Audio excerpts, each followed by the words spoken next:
I stared at the angry red skin on my arm where the scalding water had splashed, the pain radiating like fire across my flesh. The worst part wasn't the burn. It was the ringing silence that followed.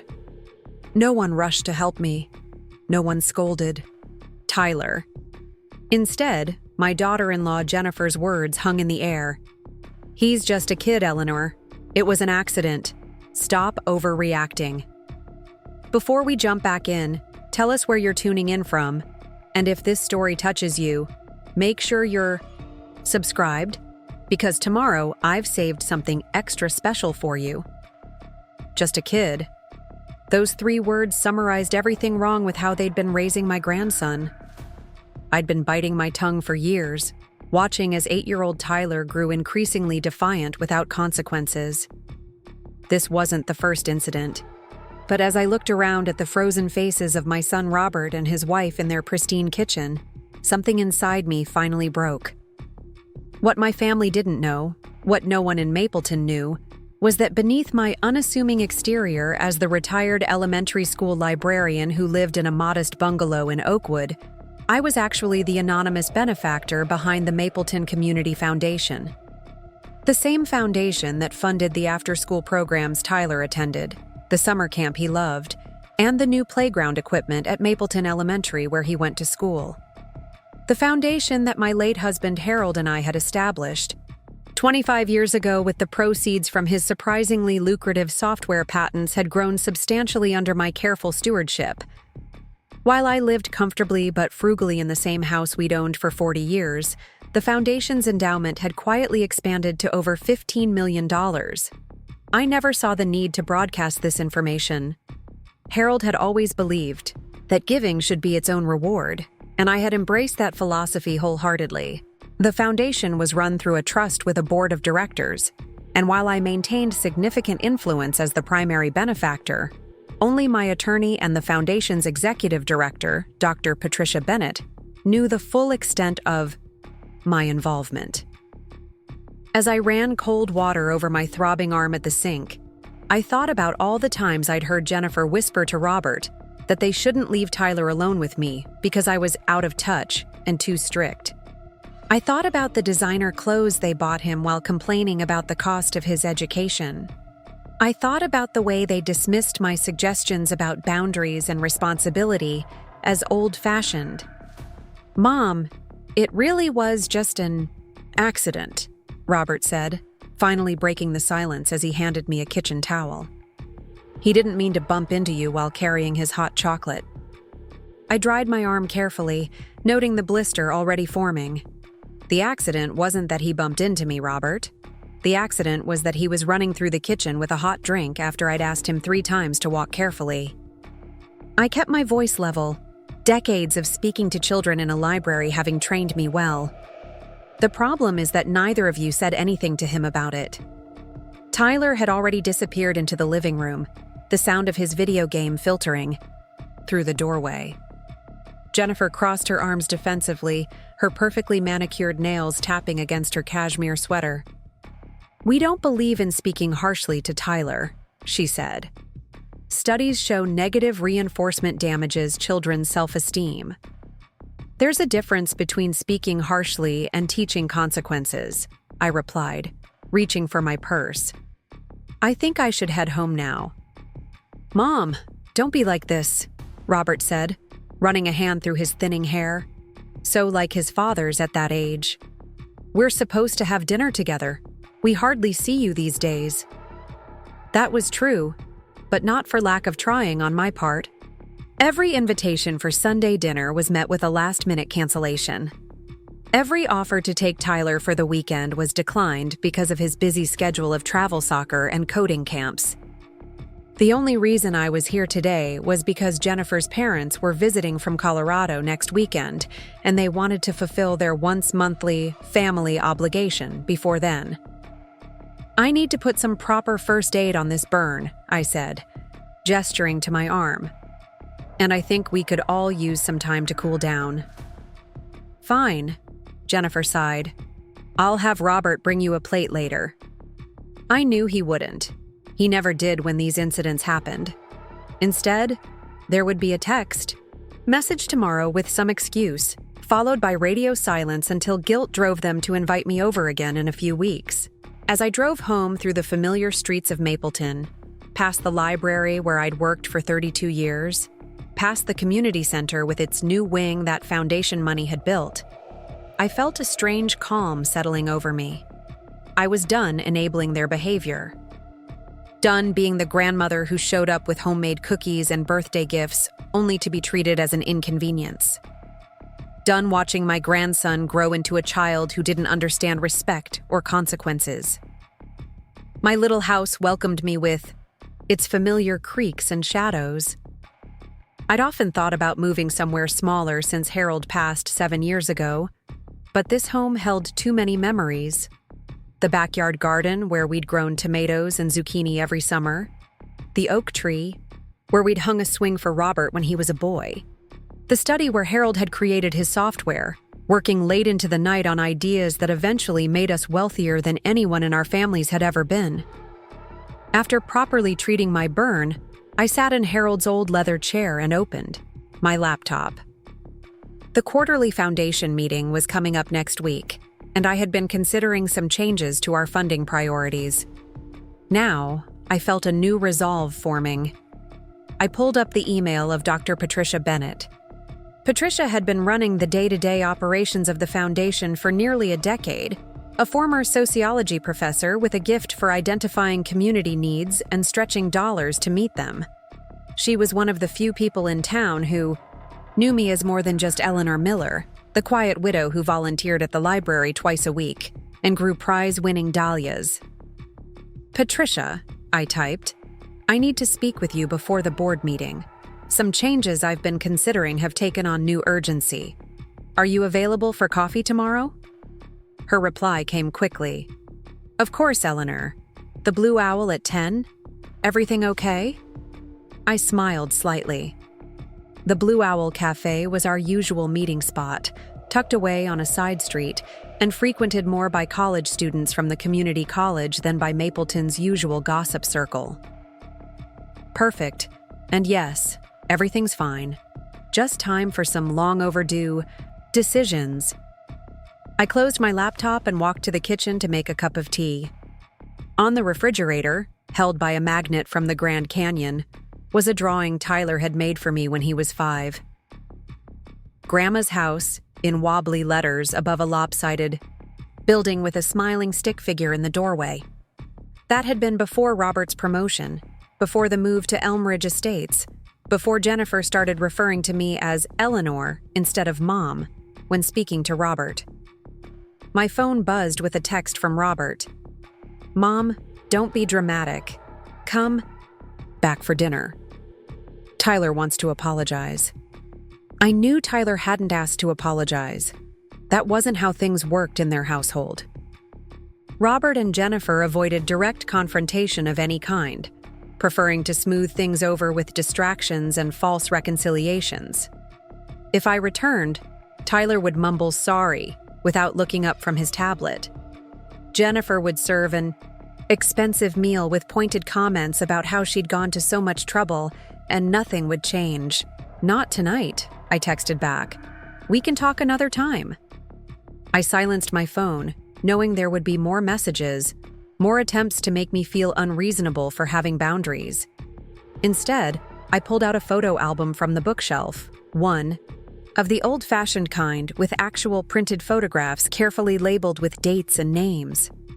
Here was Robert at 8, the same age as Tyler now, proudly showing the model airplane he and Harold had built together.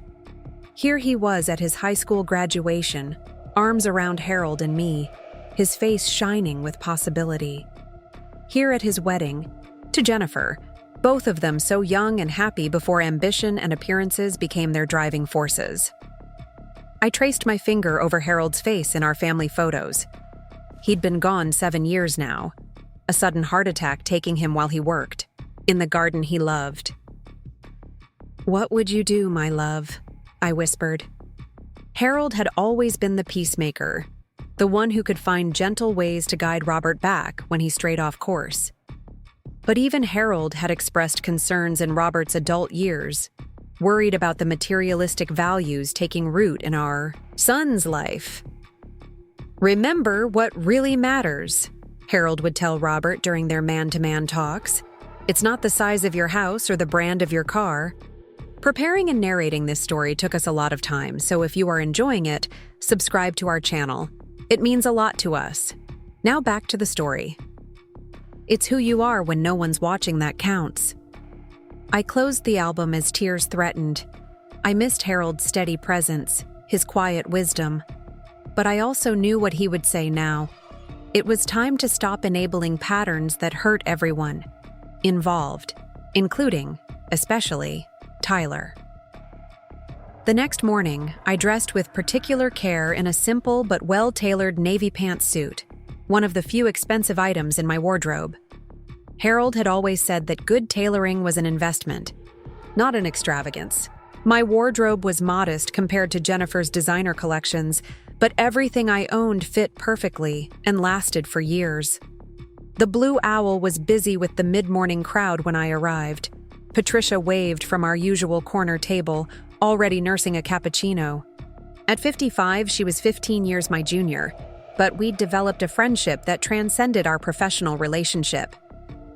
With her short silver hair and perpetual expression of interested intelligence, Patricia reminded me of the professors I'd admired in my youth. "That looks nasty," she said as I set down my mug, nodding toward the burn on my arm, visible below my pushed-up sleeve. "An accident at Robert's yesterday," I said, not elaborating further. "How are the grant applications? Coming along for this cycle?" Patricia gave me a look that said she recognized the deflection but would allow it, for now. "We've had a record number of submissions. The Youth Mental Health Initiative has particular momentum. After those teens were injured in the crash last month, there's been an outpouring of support for better resources." For the next half hour, we discussed the Foundation's business, which programs were showing results, which needed reconsideration, how the endowment was performing in the current economic climate. Throughout the conversation, I could feel an idea taking shape, a plan that had been germinating since yesterday's incident. Finally, Patricia set down her mug and fixed me with her direct gaze. "Now, what's really on your mind, Eleanor? You didn't call an urgent meeting to discuss grant applications we'll be reviewing next week anyway." I smiled faintly. "You always could read me too well." I took a deep breath. "I'm considering a significant restructuring of how the Foundation distributes funds." Patricia raised an eyebrow but didn't interrupt. "For years, we've spread our support across numerous worthy causes in Mapleton. The library expansion, the food bank, the after-school programs, senior services, and we'll continue to support those initiatives. But," Patricia prompted when I paused, "but I'm thinking of directing a substantial portion of our resources toward a new program, something that addresses what I see as a growing problem in our community and many others: the lack of character education and meaningful responsibility for young people." Interest sparked in Patricia's eyes. Community youth development had always been her passion. "Go on," she encouraged. "I want to create a comprehensive program that connects generations, teaches practical skills, and instills values like respect, accountability, and community service. Something that builds on what schools and families are already doing, but fills the gaps I'm seeing more and more often." "Gaps like what specifically?" Patricia asked, her academic mind already analyzing and categorizing. I thought of Tyler, of how he had everything he could possibly want materially, yet seemed to lack the basic understanding that actions have consequences. Young people who don't know how to solve problems without technology, who've never experienced meaningful work or genuine struggle, who haven't learned to respect others, especially those different from themselves. I traced the rim of my coffee mug. I see it in my own grandson and in many of the children who come through the library. They're bright and capable, but something essential is missing. Patricia nodded slowly. "You're talking about a significant shift in focus. The board will have questions." "I know. and I'm prepared to answer them. But first, I need your honest opinion. Is this something that could work? Something that could make a real difference? She considered for a long moment. With the right structure and leadership, absolutely. The research supports it. Intergenerational programs show some of the strongest outcomes for both youth and seniors. And character education that's embedded in meaningful activities rather than just classroom lessons does stick. She leaned forward. But Eleanor, this feels personal. What happened yesterday? I told her about the incident with Tyler, about the pattern of behavior I'd observed, about Robert and Jennifer's parenting approach that avoided all conflict and consequence. It's not just them, I finished. I see it in so many families. Now, this fear of letting children experience any discomfort or disappointment. But without those experiences, how do they develop resilience? How do they learn empathy? Patricia's expression was thoughtful. You're right that it's a broader social issue, and addressing it systematically through the foundation would have far more impact than trying to fix your grandson's behavior directly. She tapped her fingers on the table. But have you talked to Robert about your concerns? Really talked, I mean. I sighed. I've tried. But he and Jennifer are defensive about their parenting choices. They see my suggestions as criticism rather than concern. And they have no idea about your role in the foundation? None. Harold and I decided from the beginning to keep our philanthropy private. We didn't want recognition or to change how people treated us. I smiled ruefully. Though sometimes I wonder if Robert would pay more attention to my parenting advice if he knew I was funding half the programs his son participates in. Patricia chuckled, then grew serious again. What exactly are you envisioning for this new initiative? And what do you mean by restructuring? I outlined my thoughts. A comprehensive program that would pair young people with seniors and mid-career mentors, involve them in meaningful community projects, teach practical skills from carpentry to cooking to financial literacy, and include regular reflection on values and character. As for the restructuring, I continued, I'm considering redirecting about 30% of our annual distributions to this initiative. It would mean scaling back some other programs, though I don't want to eliminate anything completely. Patricia whistled softly. That's significant. Some of our grantees won't be happy. I know, but I believe the long-term impact could be greater. And I hesitated, then decided to share the full extent of my thinking. I'm also considering making a substantial new contribution to the endowment specifically earmarked for this initiative. Her eyes widened. How substantial? $5 million. Patricia set down her coffee cup with a thunk. Eleanor, that would nearly double the size of our current endowment. I know, but what else am I saving for? My needs are simple. Robert and Jennifer don't need more money. In fact, I think it would do them more harm than good. And I want to see the impact of this initiative in my lifetime. The board would definitely approve with that kind of financial commitment behind it, Patricia mused. But are you absolutely sure? That's a significant portion of your personal assets. I thought of my simple house, my modest lifestyle, the investments that had continued to grow since Harold's death. I'm sure. What matters isn't what I leave behind in dollars and cents. It's the values that continue after I'm gone. Patricia nodded slowly. I should have guessed you were considering something big when you arrived in that power suit. Her smile softened the observation. If you're committed to this, I'll help you develop a detailed proposal for the board. We'll need to articulate the outcomes we're looking for, the structure, the timeline, everything. Thank you. I felt lighter already, having shared my vision with someone who understood both the practical and philosophical dimensions. There's one more thing. If we move forward with this, I want to name the initiative after Harold, the Harold Miller Character and Community Program. That's perfect, Patricia agreed. And Eleanor, have you considered whether it's time to be more public about your role with the foundation? Not for recognition, but for impact. Sometimes people listen differently when they know you have skin in the game. I had been considering exactly that since yesterday. For 25 years, I'd been content to work behind the scenes, to influence without recognition. But what if revealing my role could amplify the message I wanted to send? That what mattered wasn't material wealth or social standing, but character and contribution? I'm thinking about it, I admitted. Though I confess the idea of Robert and Jennifer finding out makes me nervous. Because they might feel entitled to more direct financial support? Partly, but also because I'm not sure how Robert will react to learning his mother isn't just the frugal librarian he thinks I am. I sighed. Our relationship is already strained. This could push us further apart. Or it could be the wake-up call he needs. Patricia reached across the table to squeeze my hand briefly. Whatever you decide about that, I'm all in on the new initiative. Let's meet again later this week to start fleshing out the details. I agreed, and we parted ways with a renewed sense of purpose.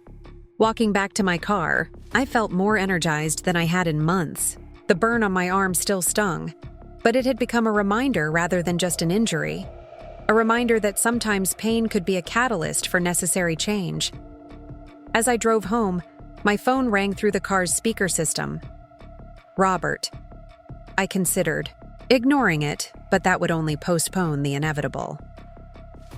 Hello, I answered, keeping my voice neutral. Mom, where are you? I stopped by your house to check on you and you're not home.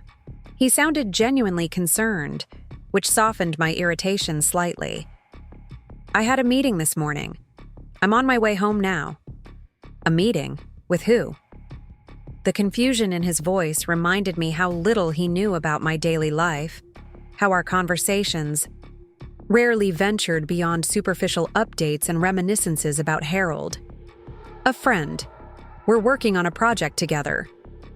It wasn't a lie, though it omitted significant details. Oh, he paused. Well, I wanted to bring you some of the dinner you missed last night, and to talk about what happened. Tyler feels terrible. I doubted that, but I wouldn't argue the point over the phone. I'll be home in about 15 minutes if you want to. Wait. Okay, I took the morning off work anyway. That surprised me. Robert rarely adjusted his schedule at the architectural firm where he was now a partner, not even for family emergencies. When I pulled into my driveway, Robert's sleek black SUV was parked at the curb.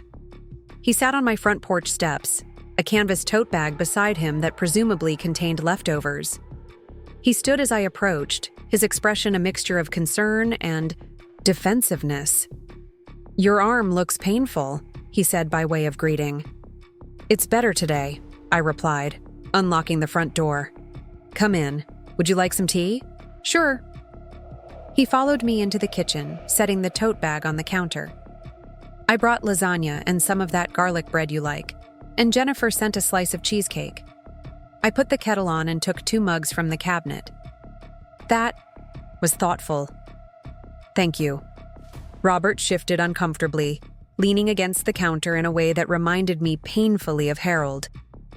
They had the same lanky build, the same way of ducking their head slightly when uncertain. Mom, about yesterday. I feel like things got out of hand. I waited, letting him find his words rather than jumping in with my own perspective. Tyler didn't mean to spill his drink on you. He was excited about showing me his new video game level, and he wasn't paying attention. I know he didn't intend to hurt me, I said carefully, measuring tea leaves into the infuser.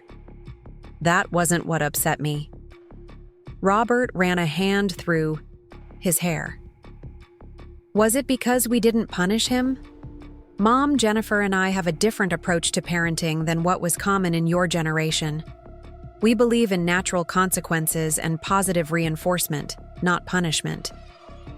The kettle whistled, and I poured hot water into the mugs, giving myself time to formulate a response that wouldn't immediately put him on the defensive. What natural consequence did Tyler experience from that incident? I asked finally, handing Robert his tea. He looked confused. Well, he felt bad about hurting you. That's a natural consequence. Did he? Because he didn't say so. He didn't apologize. He didn't check if I was all right. He went right back to his video game. I kept my tone even, not accusatory. And neither you nor Jennifer directed him to do any of those things. Robert's face flushed. We don't believe in forced apologies. They're not sincere. An 8-year-old doesn't always know the right thing to do without guidance, I pointed out. Teaching him to apologize when he hurts someone, even accidentally, isn't forcing insincerity. It's teaching basic human decency. Mom, we've read the books. We've talked to Tyler's teachers. Our approach is working for us. But he didn't meet my eyes as he said it, and I wondered if he truly believed that. I sipped my tea, considering my next words carefully. Robert and I had had versions of this conversation before, always ending in stalemate. But yesterday's incident had crystallized something for me, the realization that my silence was its own form of enablement. Robert, I said gently, what would your father say if he saw how Tyler behaved yesterday? Not about the accident itself, but about what happened afterward. The question landed like a stone in still water. Robert's expression shifted, the defensive, mask slipping to reveal uncertainty beneath. Harold had been his hero, his moral compass. Even in adulthood, Robert had sought his father's approval and guidance. Dad would have. He started, then stopped, swallowed. Dad would have taken Tyler aside. He would have explained why checking on someone who's hurt is important. He might have asked Tyler to help put some ice on your burn as a way of making amends. Yes, I agreed softly. He would have.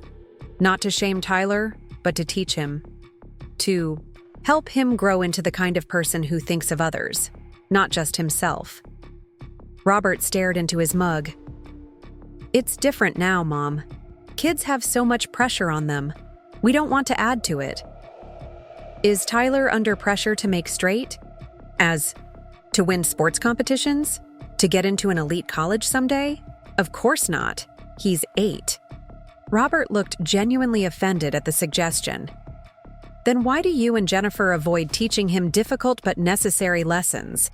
Isn't learning to take responsibility for your actions and care about others feelings more important than avoiding momentary discomfort? Robert's jaw tightened as he set his mug down with more force than necessary. You think Jennifer and I are bad parents? You've always thought that. No, I said firmly.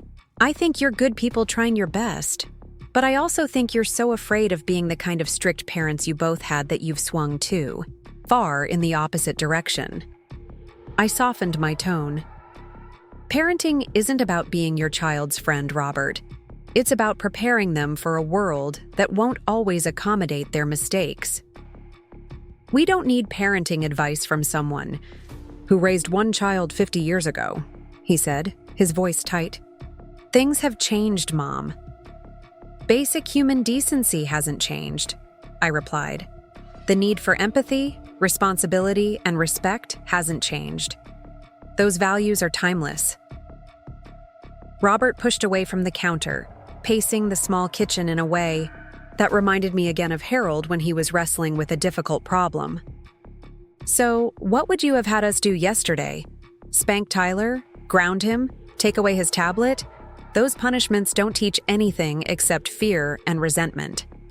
I agree, I said, surprising him enough that he stopped pacing. Arbitrary punishments aren't effective, but natural and logical consequences are. The natural consequence of hurting someone is feeling genuine remorse. The logical consequence is making amends in some way. And you don't think Tyler felt remorse? I think he might have, if you or Jennifer had helped him recognize and process that feeling instead of immediately dismissing the incident. Robert was quiet for a long moment, and I could see him struggling with what I'd said. Finally, he sighed, his shoulders slumping slightly. Mom, I know you mean well, and maybe we could have handled yesterday better, but we're doing our best with Tyler. and I need you to respect our choices even when you disagree with them." It was an olive branch of sorts, a small acknowledgement that perhaps they didn't have all the answers. And a month ago, I would have accepted it gratefully, eager to smooth over the tension and maintain whatever tenuous connection we had. But something had shifted in me. The burn on my arm, minor as it was, had become a symbol of a pattern I could no longer ignore, not just in how Tyler was being raised, but in how I allowed myself to be treated by my own son and daughter-in-law. "I do respect that you're his parents," I said carefully. "But respect goes both ways, Robert. And honestly, I haven't felt much respect from you or Jennifer in quite some time." His eyes widened. "What are you talking about? We invite you for dinner. We include you in holidays." "When it's convenient," I interjected. "When it fits your schedule. When Jennifer's parents aren't visiting. And even then, my input isn't welcome.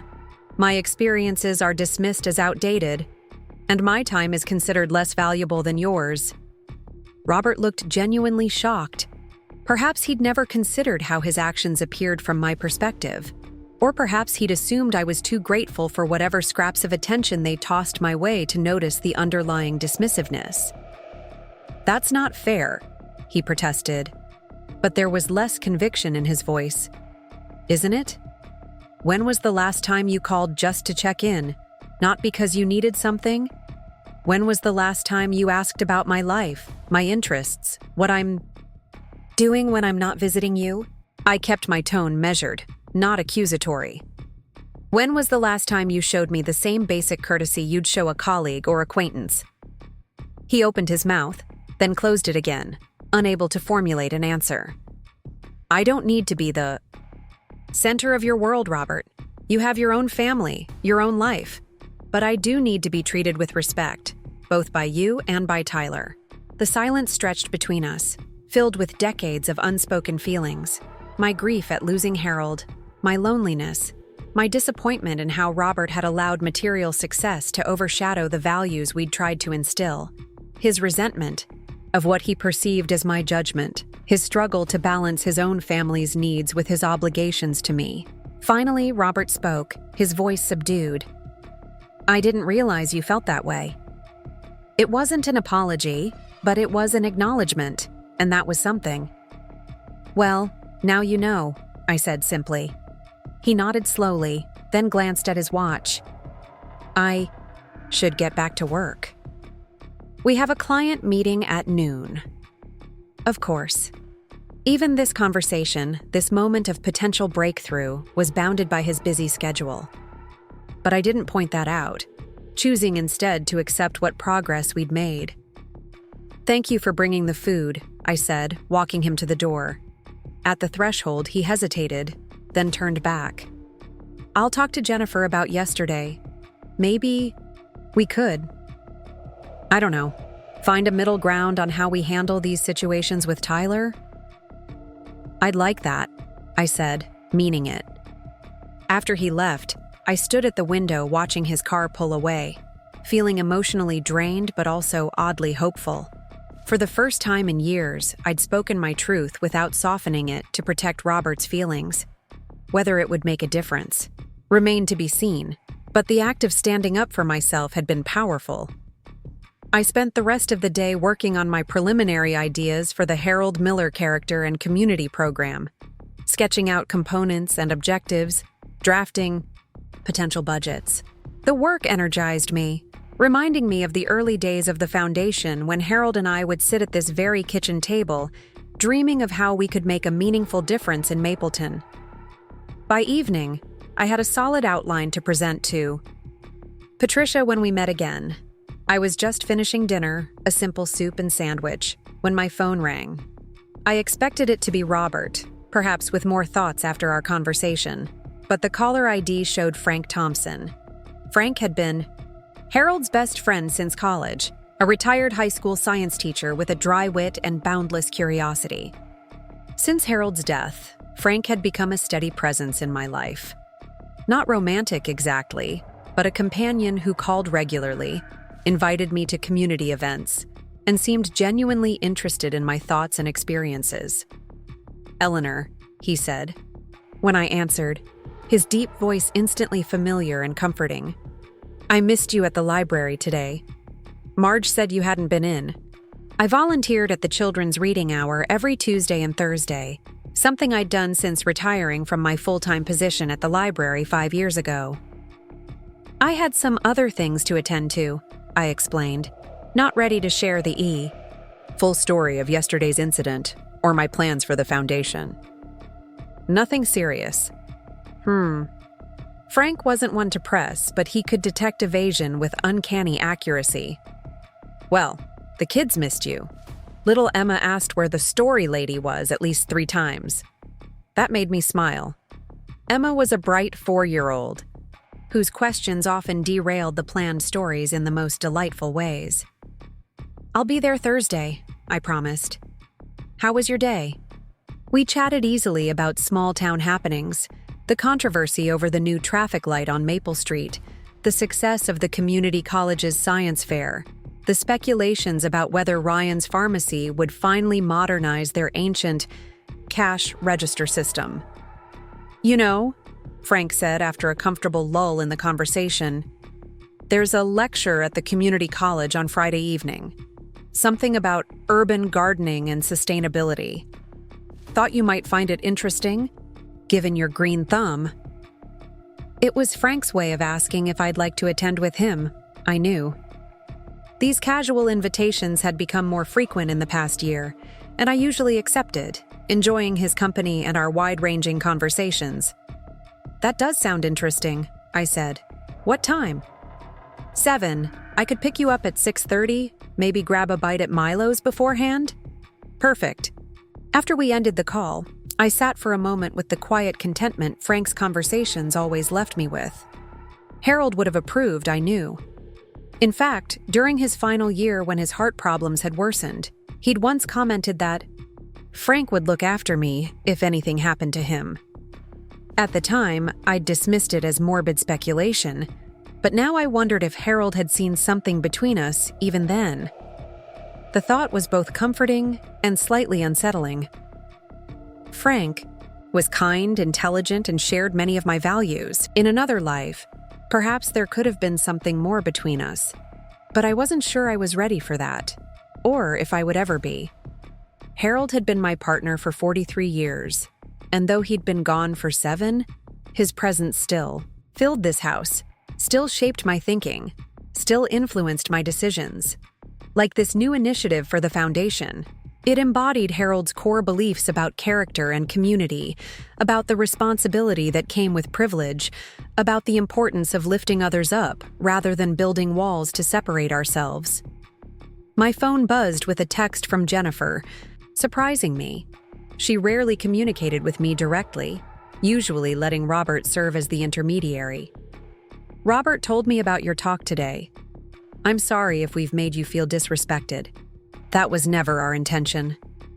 Maybe we could have lunch next week. Just us? The message was unexpected, and I wasn't entirely sure what to make of it. Was it a genuine olive branch, or was Jennifer simply doing damage control, worried that I might withdraw whatever financial support they assumed I occasionally provided? I decided to take it at face value. I'd like that. Tuesday at Lily's Cafe, noon? Her response came quickly. Perfect. And Eleanor, I really am sorry about what happened with Tyler. Progress, perhaps. Small, tentative, but progress nonetheless. The next few days passed in a productive blur. Patricia and I met twice more to refine the proposal for the Harold Miller character and community program. By Friday, we had a comprehensive plan ready to present to the board, complete with budget projections, implementation timelines, and assessment metrics. This is incredibly thorough, Patricia said, as we reviewed the final document at the Blue Owl. The board will be impressed. I hope so, I said, feeling a flutter of nervous anticipation. It's a significant shift in focus. A needed one, Patricia assured me. And with your additional contribution, the financial argument is solid. She studied me over her coffee cup. Have you decided whether to go public with your role? I had been wrestling with that question all week. The Foundation's annual gala was coming up in a month, a relatively modest affair by charity standards, but still the most visible event in the Foundation's calendar. It would be a natural time to step forward, to put a face to the anonymous benefactor who had been supporting Mapleton's community initiatives for decades. I'm leaning toward yes, I admitted. Not for the recognition, but because I think the message might be more powerful coming from a known person rather than an abstract entity. Patricia nodded. I agree, and… She hesitated, then plunged ahead. I think it might be healing for you too, to be fully seen and acknowledged for who you are and what you've contributed. Her perception startled me. Perhaps, I allowed, though it will certainly complicate some relationships. With Robert and Jennifer, you mean? Yes, and potentially with others in town who've never seen me as anything but the quiet librarian who grows dahlias. Patricia's smile was gentle. I think you underestimate how many people already see your worth, Eleanor. Recognition for your philanthropy will just add another dimension to a person they already respect. Her words warmed me, and I felt a surge of gratitude for her friendship. In many ways, Patricia had become the daughter I'd never had, someone who shared my values and vision, who challenged my thinking while respecting my experience. We'll see, I said. Let's get the board's approval for the program first, then I'll decide about the gala.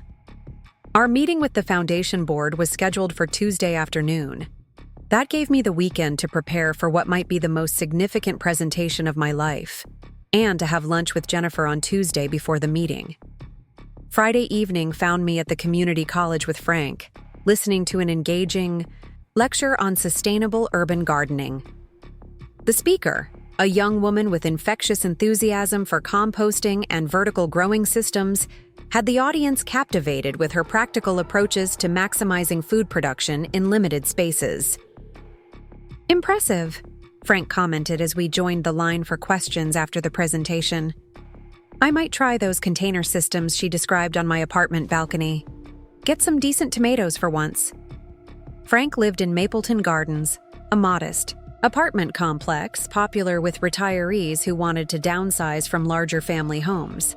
His two-bedroom unit had a small balcony overlooking the community's central courtyard, where he'd been waging a mostly unsuccessful war against squirrels for the rights to his container garden. I have some heirloom tomato seedlings started in my greenhouse, I offered. You're welcome to a couple when they're ready to transplant. His face lit up. Now that's an offer I can't refuse. Maybe I could come by next weekend to see which varieties you have? Perfect, I agreed. And stay for lunch. I'll make that vegetable soup you liked last time. It was a comfortable exchange, the kind of casual planning between friends that required no analysis or second-guessing.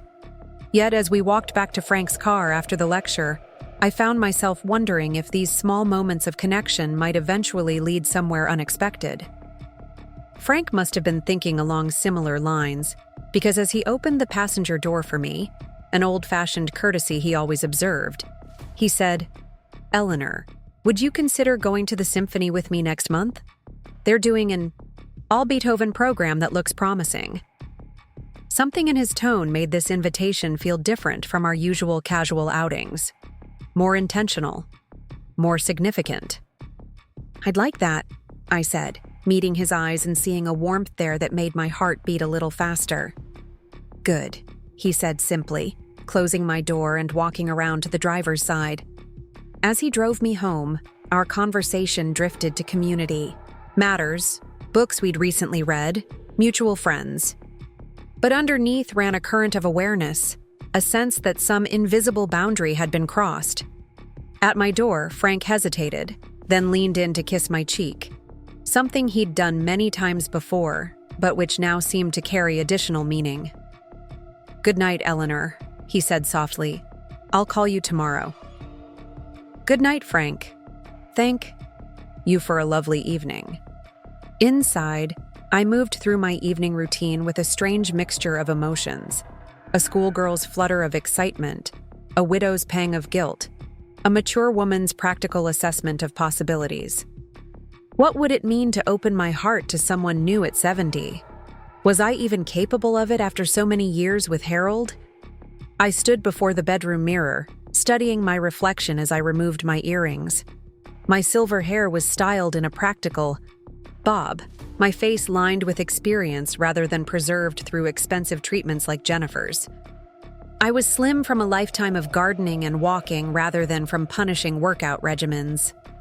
I dressed for comfort and quality rather than fashion. In short, I looked exactly like what I was, a woman in her 70s who had lived a full life and wasn't trying to disguise that fact. And apparently, Frank found that appealing, just as Harold had continued to find me beautiful as we both aged. The thought of Harold brought both comfort and a tinge of melancholy. "What would you think of this development, my love?" I asked his smiling photograph on the bedside table. The question wasn't as strange as it might seem to others. I often consulted Harold this way, not out of any belief that he could literally answer, but as a way of clarifying my own thoughts by considering his perspective. Tonight, I could almost hear his amused response. "Ellie, you know exactly what I'd think. I'd think Frank's a lucky man, and that you deserve happiness however you can find it." That made me smile. Harold had never been possessive or jealous. He'd been secure in our love, confident in our commitment to each other. He wouldn't have wanted me to spend the rest of my life alone out of some misplaced sense of loyalty to his memory. Still, any relationship with Frank would be different from what Harold and I had shared. We wouldn't have the history of building a life together from our 20s, of raising a child, of weathering the storms of middle age, and settling into the hard-earned comfort of long marriage. We would be two fully formed individuals choosing to connect our separate lives rather than creating a shared one from scratch. There was both loss and liberation in that reality. As I climbed into bed with a book, my phone buzzed with a text from Robert. "Tyler has a soccer game tomorrow at 10. Thought you might want to come." It was an olive branch, and not a small one. Robert rarely invited me to Tyler's sporting events, partly because Jennifer's parents usually attended, and their presence seemed to eliminate any perceived need for mine. "I'd love to," I texted back. "Text me the address." His response came with location details and a brief, "Tyler will be happy you're coming." I wondered if that was true, or if Robert was simply projecting what he hoped would be true. Either way, it represented effort on his part, an attempt to include me more in their lives following our honest conversation.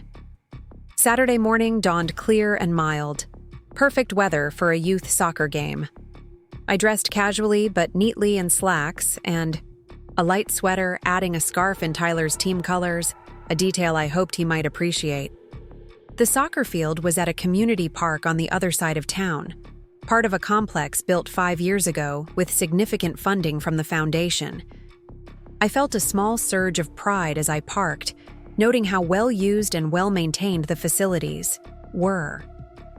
This was exactly the kind of tangible community benefit Harold and I had envisioned when we established the foundation, creating spaces where families could gather, where children could play safely, where connections could form across different neighborhoods and backgrounds.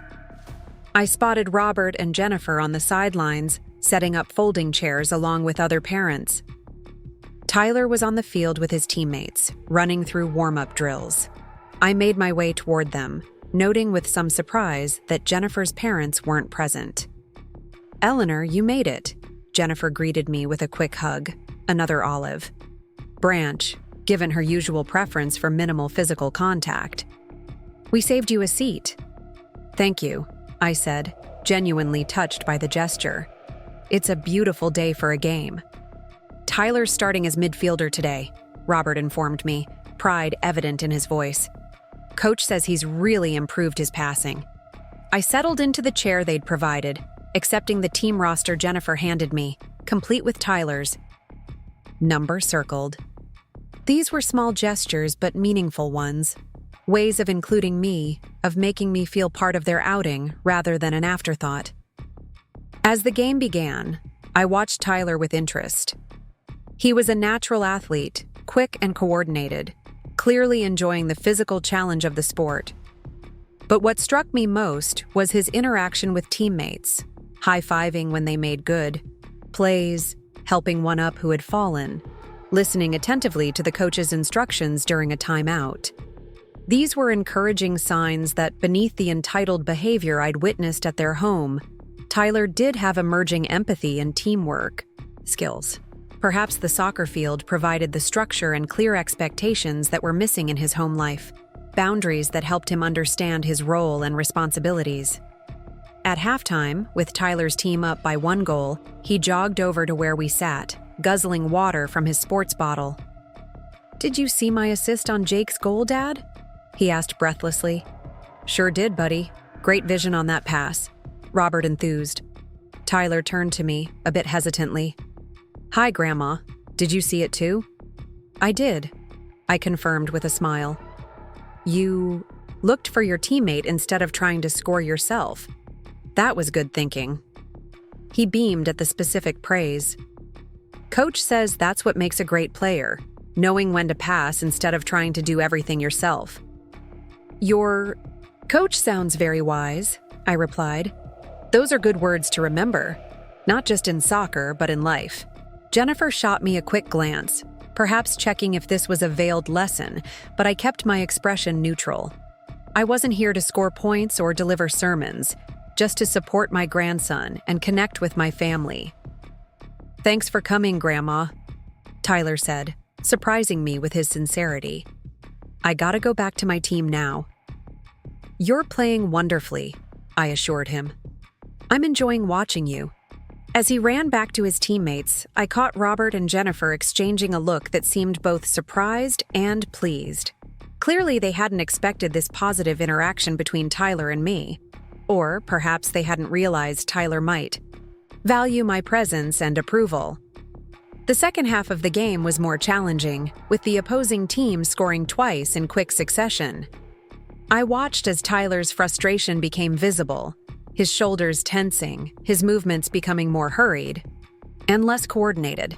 When he missed an open shot on goal, he kicked the ground in evident anger. "Shake it off, Tyler," Robert called encouragingly. "Next play." But Tyler's mood had visibly darkened. When a teammate failed to pass to him when he was open, Tyler shouted something that made the other boy's face fall. The coach immediately called Tyler to the sidelines for a brief, intense conversation, after which Tyler returned to the game looking chagrined. "He gets so competitive sometimes," Jennifer commented, sounding both proud and slightly apologetic. "He just hates to lose." I chose my words carefully. It's good to care about doing well, but it looks like the coach is helping him learn how to handle frustration constructively. Robert nodded slowly. "Coach Lewis has a 3-strike policy for unsportsmanlike behavior. First time is a warning. Second time you sit out for 5 minutes. Third time you're done for the game." "And Tyler knows those rules?" I asked. "Oh, yeah?" Robert confirmed. "Coach made everyone and their parents sign a code of conduct at the beginning of the season. He's really clear about his expectations." "And that works well for the team?" Jennifer nodded. "The kids all respect Coach Lewis. He's firm but fair, and he praises good attitudes as much as good plays." I found this conversation revealing. Robert and Jennifer clearly approved of the coach's approach. Clear expectations, consistent consequences, recognition of positive behavior, accountability for negative behavior. Yet they seemed resistant to applying the same principles at home. The game ended in a 2-2 tie, which seemed to satisfy Tyler. As the teams lined up to shake hands, I noticed he made a point of saying something to the teammate he'd yelled at. Earlier, an apology, from the way the other boy nodded and bumped fists with him afterward. After the customary post-game team huddle, Tyler jogged back to us, sweaty but smiling. "Good game, buddy," Robert said, high-fiving him. "You played hard out there." "Thanks," Tyler said, taking the water bottle Jennifer offered him. "Coach said our passing was much better today. I noticed you talking to Miguel after the game," Jennifer commented. "That was nice." Tyler shrugged, looking slightly embarrassed. I told him I was sorry for yelling. Coach says we have to be accountable to our teammates. That's excellent, Tyler, I said warmly. It takes strength of character to acknowledge when you've made a mistake. He seemed to consider this, then nodded seriously.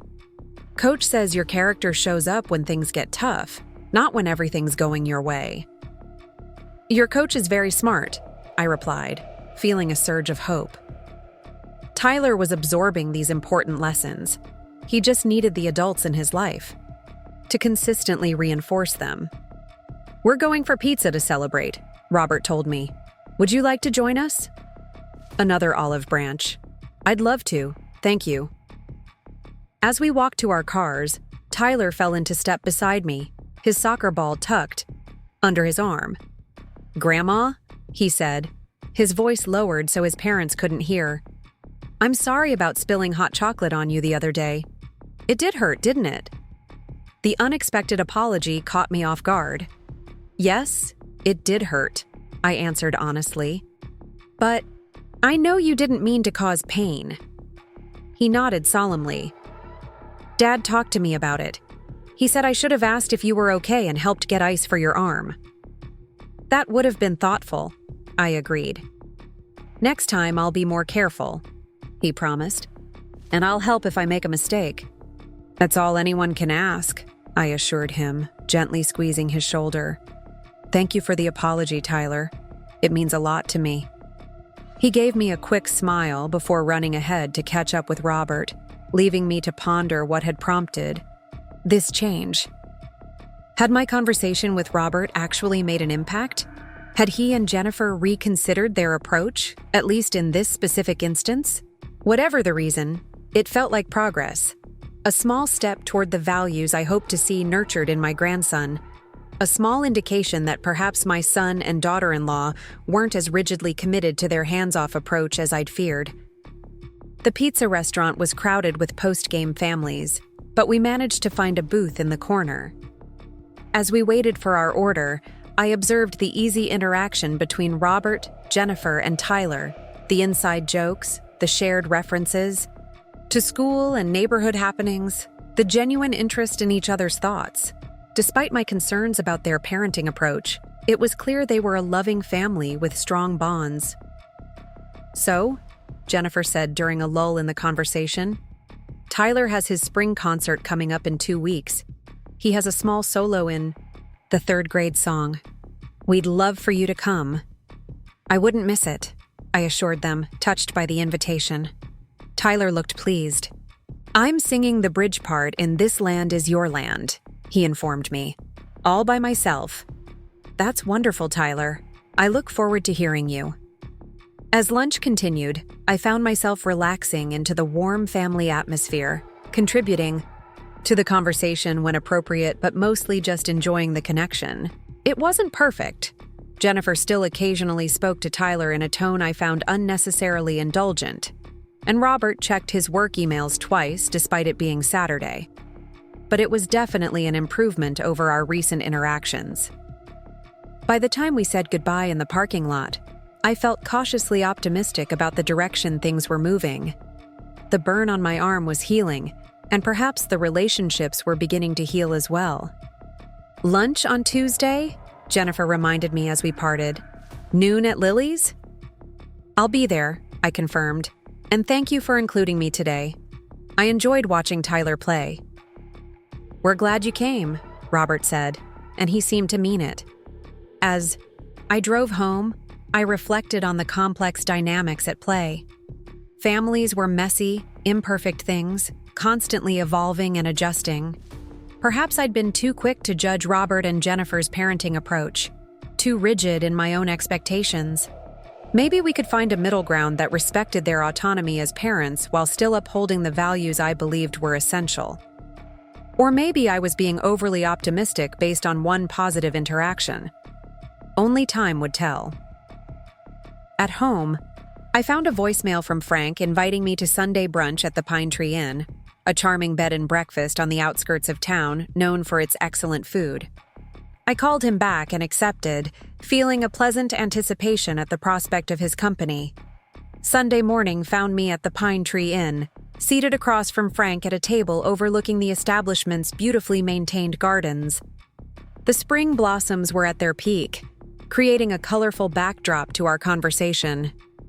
"You seem different today," Frank observed as we finished our meal. "More. I don't know. Energized? Focused?" I smiled, not surprised by his perception. Frank had always been observant, attuned to subtle shifts in mood and energy. "I'm working on something new," I admitted. "A project that's important to me." "Related to the library?" I hesitated, then made a decision. Frank was one of the few people in my life who had known Harold well, who shared many of our values, who might understand what I was trying to accomplish. "Actually, it's related to the Mapleton Community Foundation." Frank's eyebrows rose in surprise. "The foundation? I didn't realize you had a connection there." "I do," I said carefully. "A significant one, actually." Over brunch, I explained my relationship to the Mapleton Community Foundation, watching Frank's expression shift from surprise to understanding to admiration as the full picture emerged.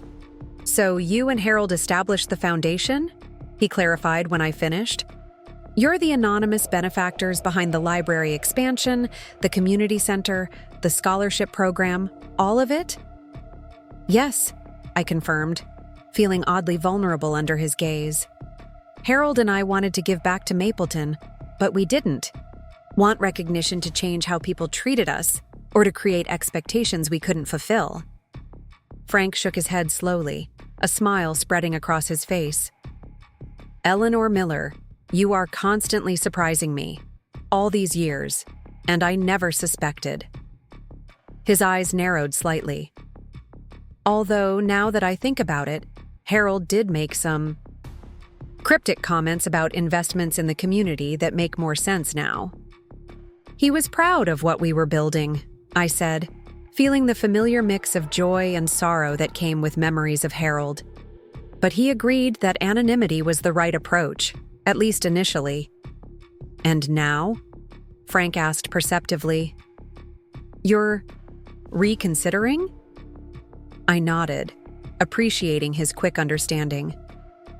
"I'm developing a new initiative for the foundation, a character and community program focused on intergenerational connections and meaningful skill development for young people. And I'm thinking that attaching my name to it might give the message more weight." Frank considered this thoughtfully. "People would definitely pay attention if they knew you were behind it. You're respected in this town, Eleanor, not just as Harold's widow or as the former librarian, but as yourself, as a person of integrity and wisdom." His sincere assessment warmed me. Frank had always seen me more clearly than most, had always valued my mind and perspective in a way that made me feel truly seen. "Thank you," I said. "That means a great deal coming from you." We lingered over coffee, discussing the details of my proposal, with Frank offering insightful suggestions based on his decades of experience teaching teenagers. His enthusiasm for the concept reinforced my confidence in its potential impact. "The timing is right for something like this," he remarked as we finally prepared to leave. "Kids today have so much information at their fingertips, but so little wisdom about how to use it, how to connect it to values and purpose." "Exactly," I agreed, pleased by his understanding. "And they're missing opportunities to learn from older generations, to see lives built on different priorities than constant consumption and status seeking." Frank helped me with my jacket, his hands lingering briefly on my shoulders. "Eleanor," he said, his voice quieter, more personal, "I'm honored that you shared this with me. It only confirms what I've always thought, that you're a remarkable woman." The sincerity in his eyes made my heart flutter in a way I hadn't experienced in years. "Thank you for listening," I replied. "For understanding what I'm trying to accomplish." He drove me home, our conversation flowing easily between foundation matters and more personal topics. At my door, he hesitated, then leaned in and kissed me softly on the lips, brief but unmistakably intentional. "I'll call you tomorrow," he said, his eyes crinkling with pleasure at my obviously flustered reaction. "Please do," I managed, feeling simultaneously 70 and 17. Inside, I moved through my afternoon routine with a lightness I hadn't felt in years. Gardening, reading, preparing a simple dinner, all were infused with a sense of possibility, of life opening up rather, then gradually closing down as I'd sometimes feared in the lonely years after Harold's death. My phone rang as I was washing dinner dishes, and I answered expecting Frank. Instead, it was Patricia. "Sorry to bother you on Sunday evening, Eleanor, but I wanted to make sure you're prepared for Tuesday's board meeting. The agenda just went out." "I'm ready," I assured her. "I've been fine-tuning the presentation all weekend." This wasn't entirely true given my social activities, but close enough. "Did something specific concern you about the agenda?" Patricia hesitated. Martin Holloway added an item about reconsidering the foundation's commitment to the Arts Center renovation. He's suggesting we redirect those funds to the downtown business development program instead. I sighed, unsurprised but disappointed. Martin, the newest board member, represented the Chamber of Commerce perspective, always pushing for initiatives that directly benefited local businesses rather than social or cultural projects. The Arts Center renovation was approved unanimously last quarter, I pointed out. "We've already released the first phase of funding." "I know," Patricia agreed. "But Martin's argument is that with economic uncertainty, business development should take priority. He's been lobbying other board members." This was precisely the kind of situation where my anonymity sometimes created challenges. As the foundation's primary benefactor, I could technically overrule the board if necessary, but doing so would undermine the collaborative governance model we'd established. And as long as most people believed I was simply an elderly volunteer helping with the foundation's administration, my opinions carried only modest weight. "Let's see how the discussion unfolds," I decided. The Arts Center serves the entire community, including providing space for small business incubation in its new design. We can emphasize those economic benefits if necessary. "Good point," Patricia said, sounding relieved. "I'll make sure those elements are highlighted in my report." She paused. "There's one other thing. Martin asked specifically about the anonymous benefactor today. Wanted to know if they still actively direct foundation priorities or if the board has full discretion now." My pulse quickened. "What prompted that question?" "He said he was reviewing the foundation's bylaws and noted the unusual governance structure. I think he's trying to consolidate more influence, honestly." I considered this development. Martin was ambitious and well-connected, traits that made him valuable to the board, but also potentially problematic if he tried to redirect the foundation's mission toward his own priorities. "What did you tell him?" I asked. "The truth, that the benefactor remains actively involved in foundation governance while respecting the board's input and expertise." He didn't seem entirely satisfied with that answer.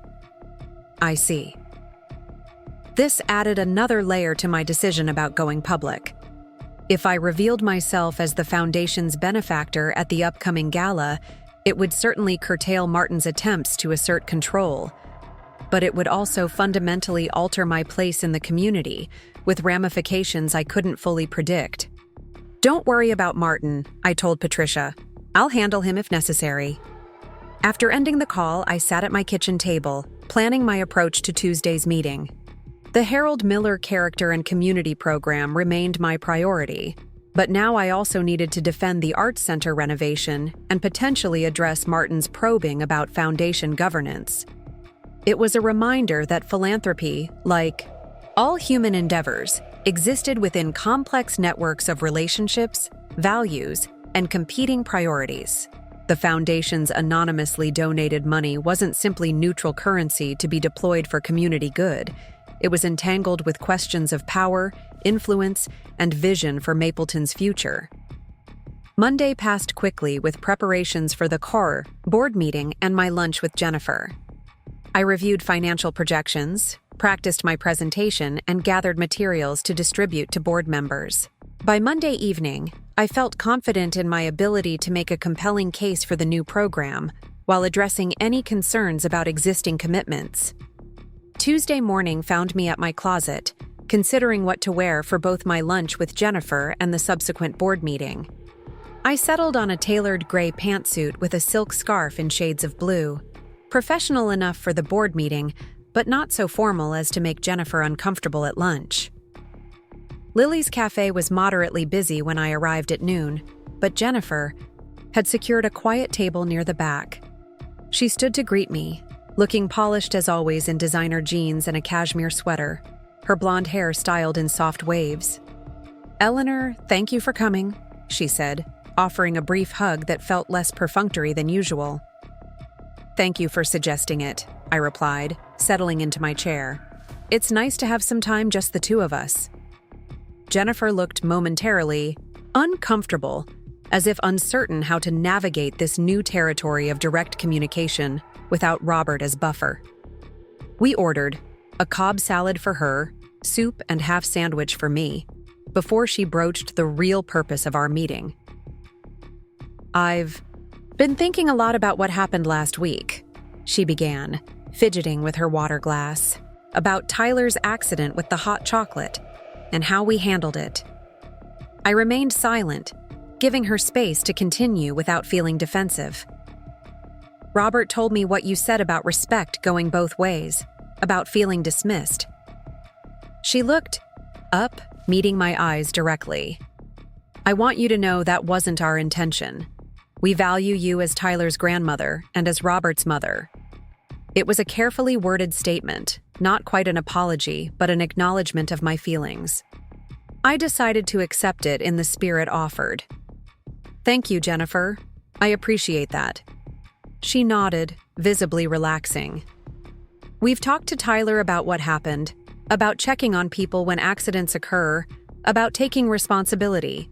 He understood." "I could see that at the soccer game," I said. "He apologized to me afterward, which I appreciated." Jennifer smiled slightly. "That was his idea, actually.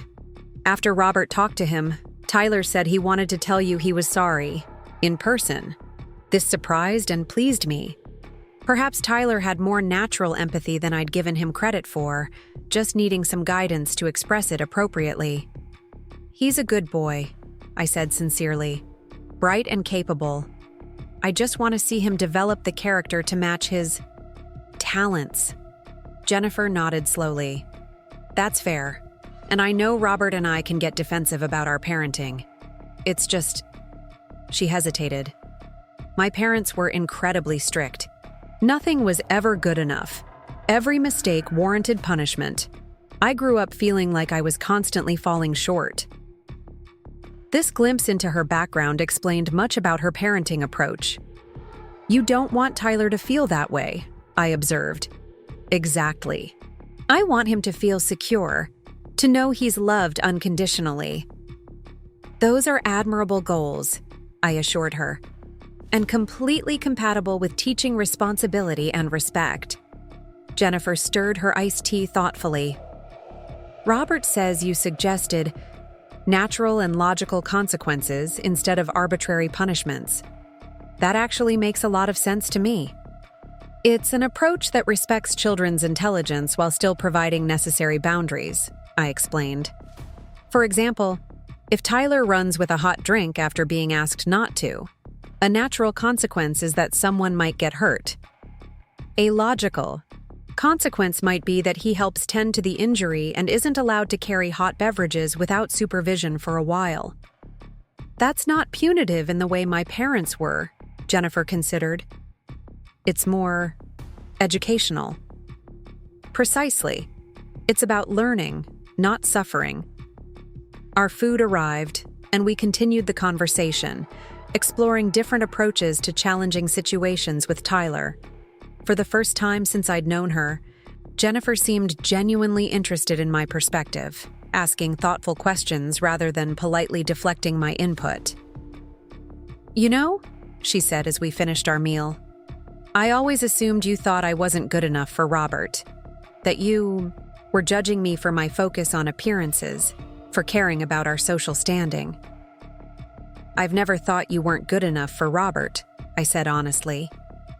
I've sometimes worried about the values being modeled for Tyler, but that's about choices, not worth. Jennifer absorbed this distinction.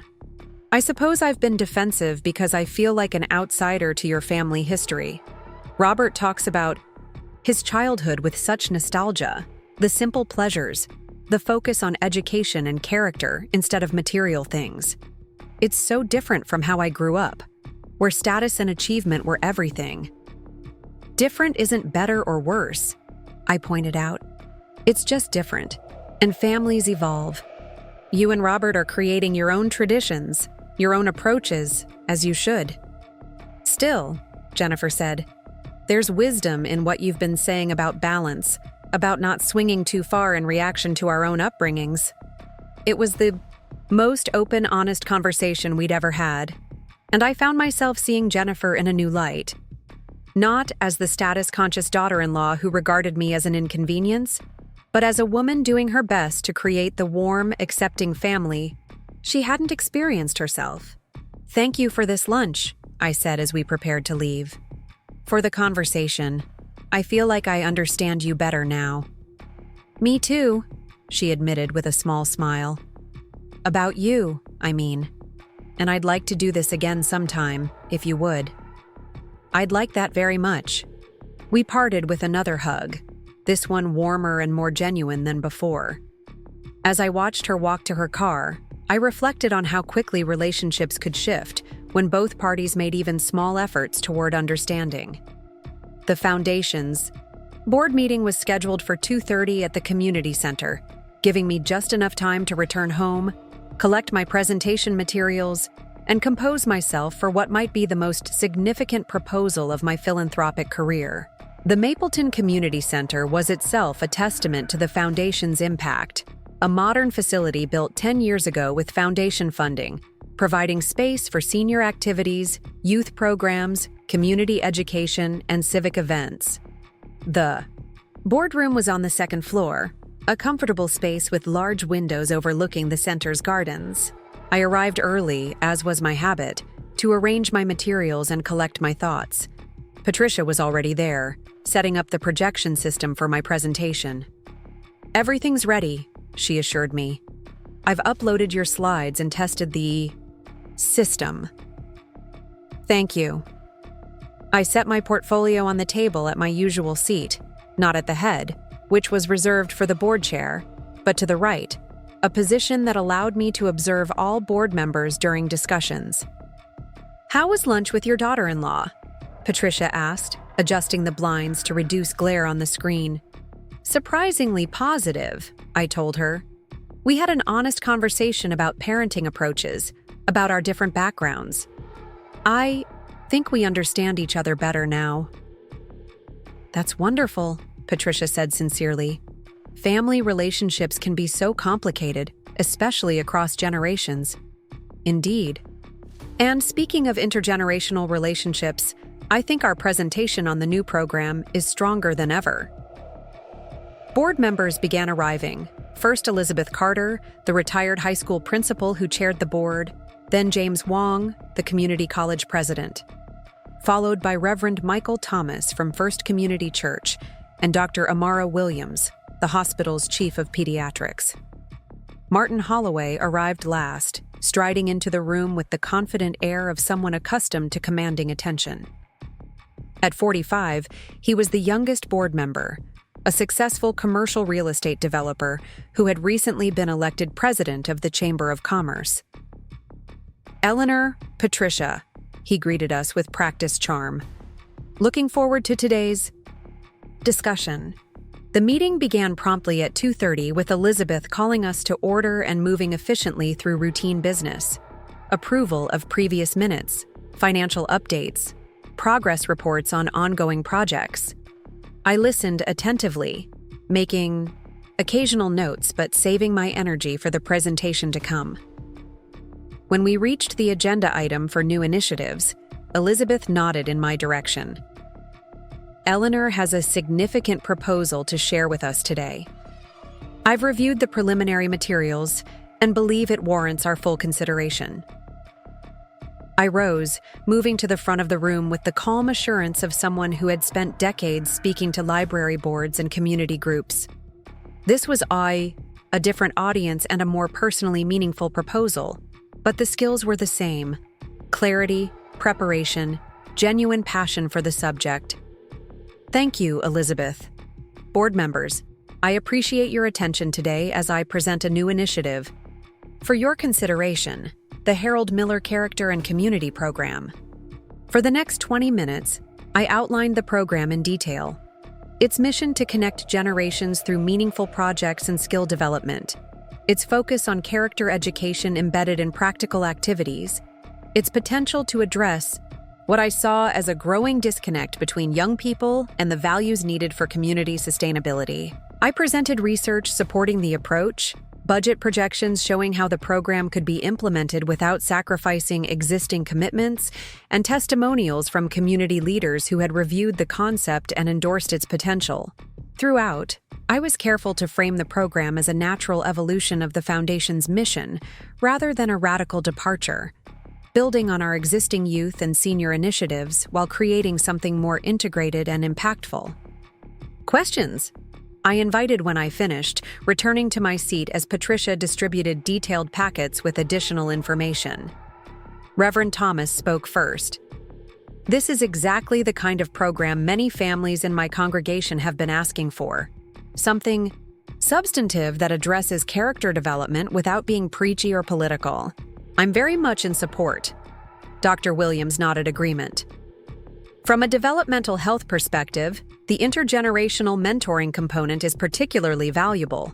We're seeing increasing social isolation in both youth and seniors, with negative health outcomes for both groups. James Wong had practical questions about implementation and assessment, which I addressed with specific metrics and timelines. Elizabeth asked about staffing and administrative oversight, concerns I'd anticipated with detailed plans for program management. Martin Holloway was the last to speak, leaning forward with an expression of polite skepticism.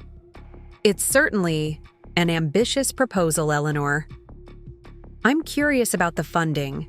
You're suggesting a significant allocation of Foundation resources to this new program. How does that align with our existing commitments? Particularly the Art Center renovation, which is already facing budget challenges. And there it was, the opening to the discussion Patricia had warned me about. Martin was using my proposal as leverage to question the Arts Center funding he opposed. The program would require approximately 30% of our annual distributions, I acknowledged. However, we've identified several grant-making areas where modest reductions would generate the necessary funds without eliminating any existing programs. I directed the board to the relevant pages in their packets, which detailed precisely how the reallocation would work. As for the Arts Center, its renovation remains fully funded as previously approved. The budget challenges you mention are related to unexpected structural issues discovered during initial work, not to Foundation funding shortfalls. Martin persisted. Still, given economic uncertainties, mightn't it be prudent to prioritize initiatives with more direct economic benefit? The Downtown Business Development Program, for instance, would create jobs and expand the tax base. I met his gaze steadily. The Foundation has always balanced economic development with cultural, educational, and social initiatives, Martin. That diversity of focus is central to our mission of building a thriving community in all dimensions, not just economic. I understand that, he replied smoothly. I'm simply suggesting that in challenging times, priorities sometimes need adjustment. And I wonder if the anonymous benefactor who established the Foundation's endowment would agree with that assessment. The room grew quietly tense at this direct reference to the mysterious donor whose identity was known only to me, Patricia, and our attorney. Elizabeth shifted uncomfortably, clearly reluctant to see the meeting venture into this sensitive territory. I believe the Foundation's governance structure is clear, Elizabeth interjected. The board makes funding decisions collaboratively, with input from all stakeholders, including representatives of the original donor. Martin raised his eyebrows slightly. And who exactly represents the donor's interests? I've reviewed the bylaws, and there seems to be some ambiguity on that point. Patricia glanced at me, a question in her eyes. This was the moment I could choose to reveal myself, to end Martin's probing by simply stating the truth. Or I could maintain the anonymity that had served the Foundation well for decades. I took a deep breath, making my decision. I represent the donor's interests, Martin, I said calmly, and have done so since the Foundation's inception. He looked skeptical. With all due respect, Eleanor, while your dedication to the Foundation is admirable, I'm curious about the nature of your authority. Are you family to the donor, legal counsel, or simply a longtime administrator? The questions were pointed, bordering on disrespectful. I could see other board members shifting uncomfortably, unwilling to challenge Martin directly, but clearly disturbed by his approach. The moment stretched, heavy with possibility. I thought of Harold, of the legacy we had built together, of the values we had hoped to perpetuate through the Foundation. I thought of Tyler, of the world he would inherit, and the kind of community that would shape him. I thought of Robert and Jennifer, of our improving but still fragile relationship. And I thought of Frank's words from Sunday brunch. People would definitely pay attention if they knew you were behind it. You're respected in this town, Eleanor. I am the donor, Martin, I said simply. My late husband Harold and I established the Foundation 25 years ago with the proceeds from his software patents. We chose to remain anonymous to ensure that our giving was about the community's needs, not personal recognition. The silence that followed was profound. Martin's expression shifted from skeptical to stunned. The other board members displayed varying degrees of surprise, though I suspected some had harbored suspicions over the years. You? Martin finally managed. But you live so modestly. Your house, your car. Because material possessions aren't what matter most to me, I replied evenly. The Foundation's mission has always been to build a community where all can thrive, economically, socially, culturally, and spiritually. That balanced approach isn't changing, regardless of economic fluctuations.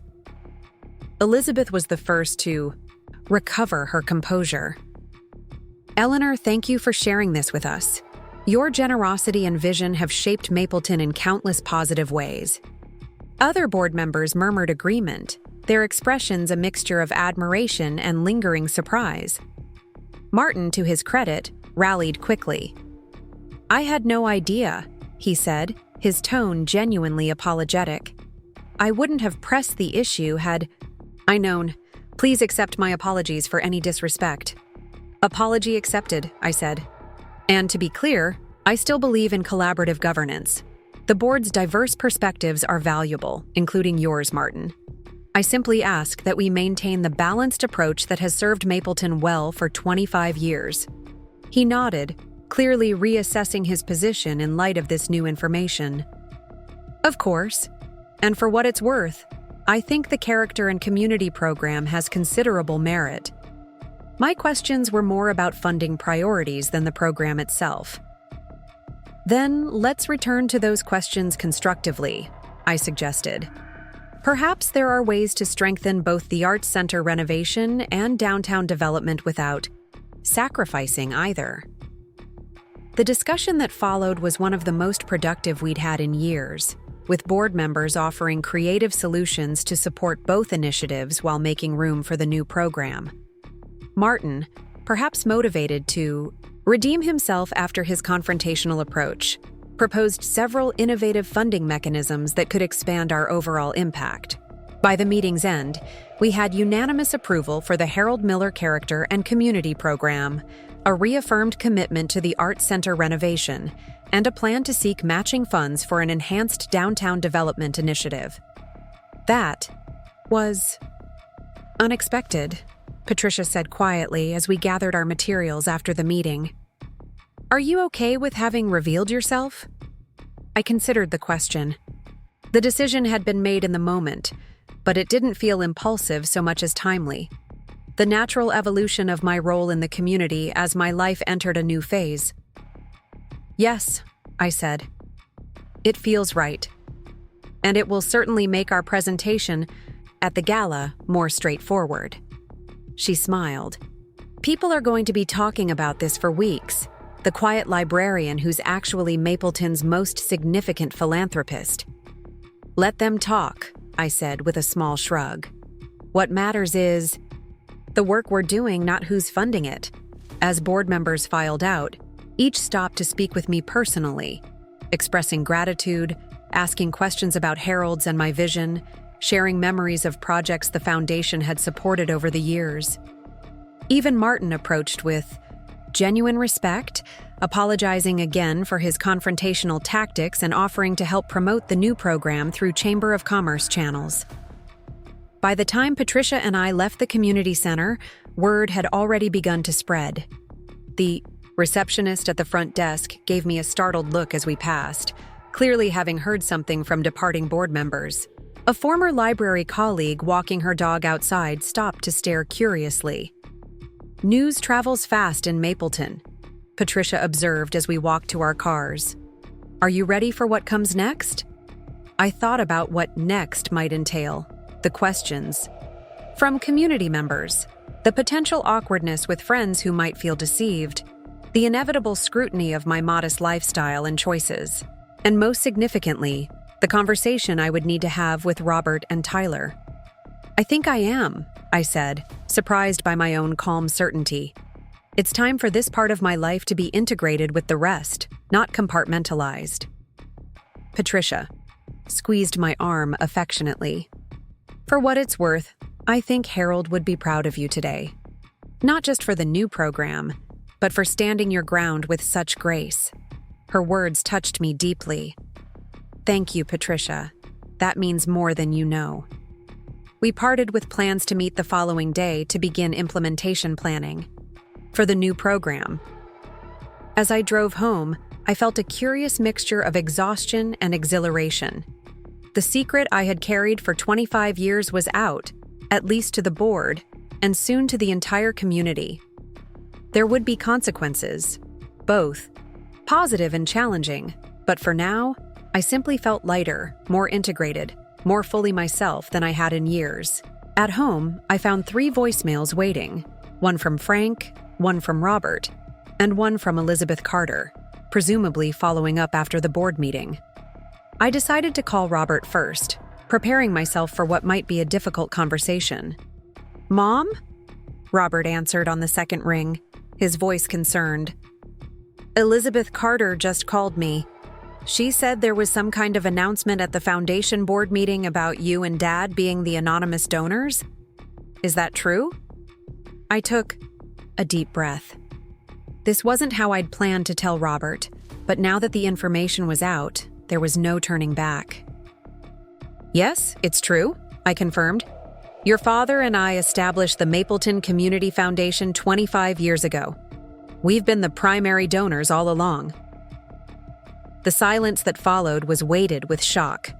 I could almost see Robert processing this information, reconciling it with his understanding of his parents, his childhood, our modest lifestyle. I don't even know what to say, he finally managed. All these years?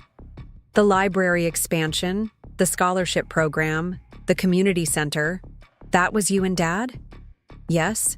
But why didn't you tell anyone? Why didn't you tell me? It was the question I'd anticipated, the one I'd been preparing to answer for years, though I'd imagined a different context for this conversation. We wanted our giving to be about the community, not about us, I explained. And as you grew up, your father and I worried that knowing about our financial resources might complicate things for you. Complicate things? Robert's voice rose slightly. Mom, do you have any idea how we've been stretching ourselves financially? Tyler's private school tuition, the mortgage on the house, Jennifer's business that barely breaks even. We've been stressed about money for years." I closed my eyes briefly, absorbing his frustration. "I've offered help many times, Robert. You always refused. Small things, a contribution to Tyler's summer camp or Jennifer's car repair. Not whatever this is. How much money are we talking about exactly?" I hesitated, then decided complete honesty was the only path forward. "The Foundation's endowment is currently valued at approximately $18 million. The sharp intake of breath was audible through the phone. $18 million? And that's after all the projects you've funded over the years." "Yes, Harold's software patents were far more valuable than either of us initially realized, and the investments have performed well." Another long silence followed. When Robert spoke again, his voice was quieter, controlled but with an undercurrent of hurt. "All my life, you and Dad preached about simple living, about valuing experiences over possessions. I watched Dad drive the same car for 15 years, saw you darning socks instead of buying new ones. And all that time, you were... what? Secret millionaires? We lived. I still live. According to our values, Robert," I said gently. "The money didn't change what mattered to us. If anything, it made those principles more important. We didn't want wealth to distort our perspectives or relationships. And you didn't trust me enough to handle knowing about it? Your own son?" The hurt in his voice was painful to hear. "It wasn't about trust, not exactly. When you were younger, we wanted you to develop your own work ethic, your own relationship with money, without the shadow of inherited wealth. And as you got older..." I paused, choosing my words carefully. "Your lifestyle choices seemed to prioritize status and appearances in ways that concerned us. We weren't sure how that knowledge would affect your choices. So you judged us, found us wanting, and kept us in the dark while we struggled. That wasn't our intention," I said, though I recognized the partial truth in his assessment. I made the best decisions I could with the understanding I had at the time. Perhaps they weren't always the right ones." Robert was quiet again, processing. "Jennifer's going to be stunned," he finally said. "And honestly, Mom, hurt. She's felt judged by you for years, felt like you disapproved of her focus on appearances. Meanwhile, you had the resources to live any way you wanted and chose to keep things simple. That was your choice, which is fine. But you seemed to look down on her for making different choices."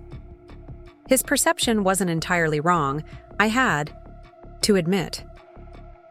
"I never meant to judge Jennifer's choices," I said, though that wasn't completely true.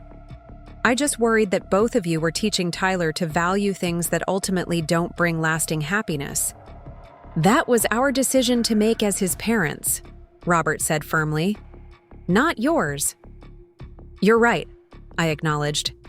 "Though as his grandmother, I hope I'm still allowed to care about the values he develops." Robert sighed, a sound of exhaustion and confusion.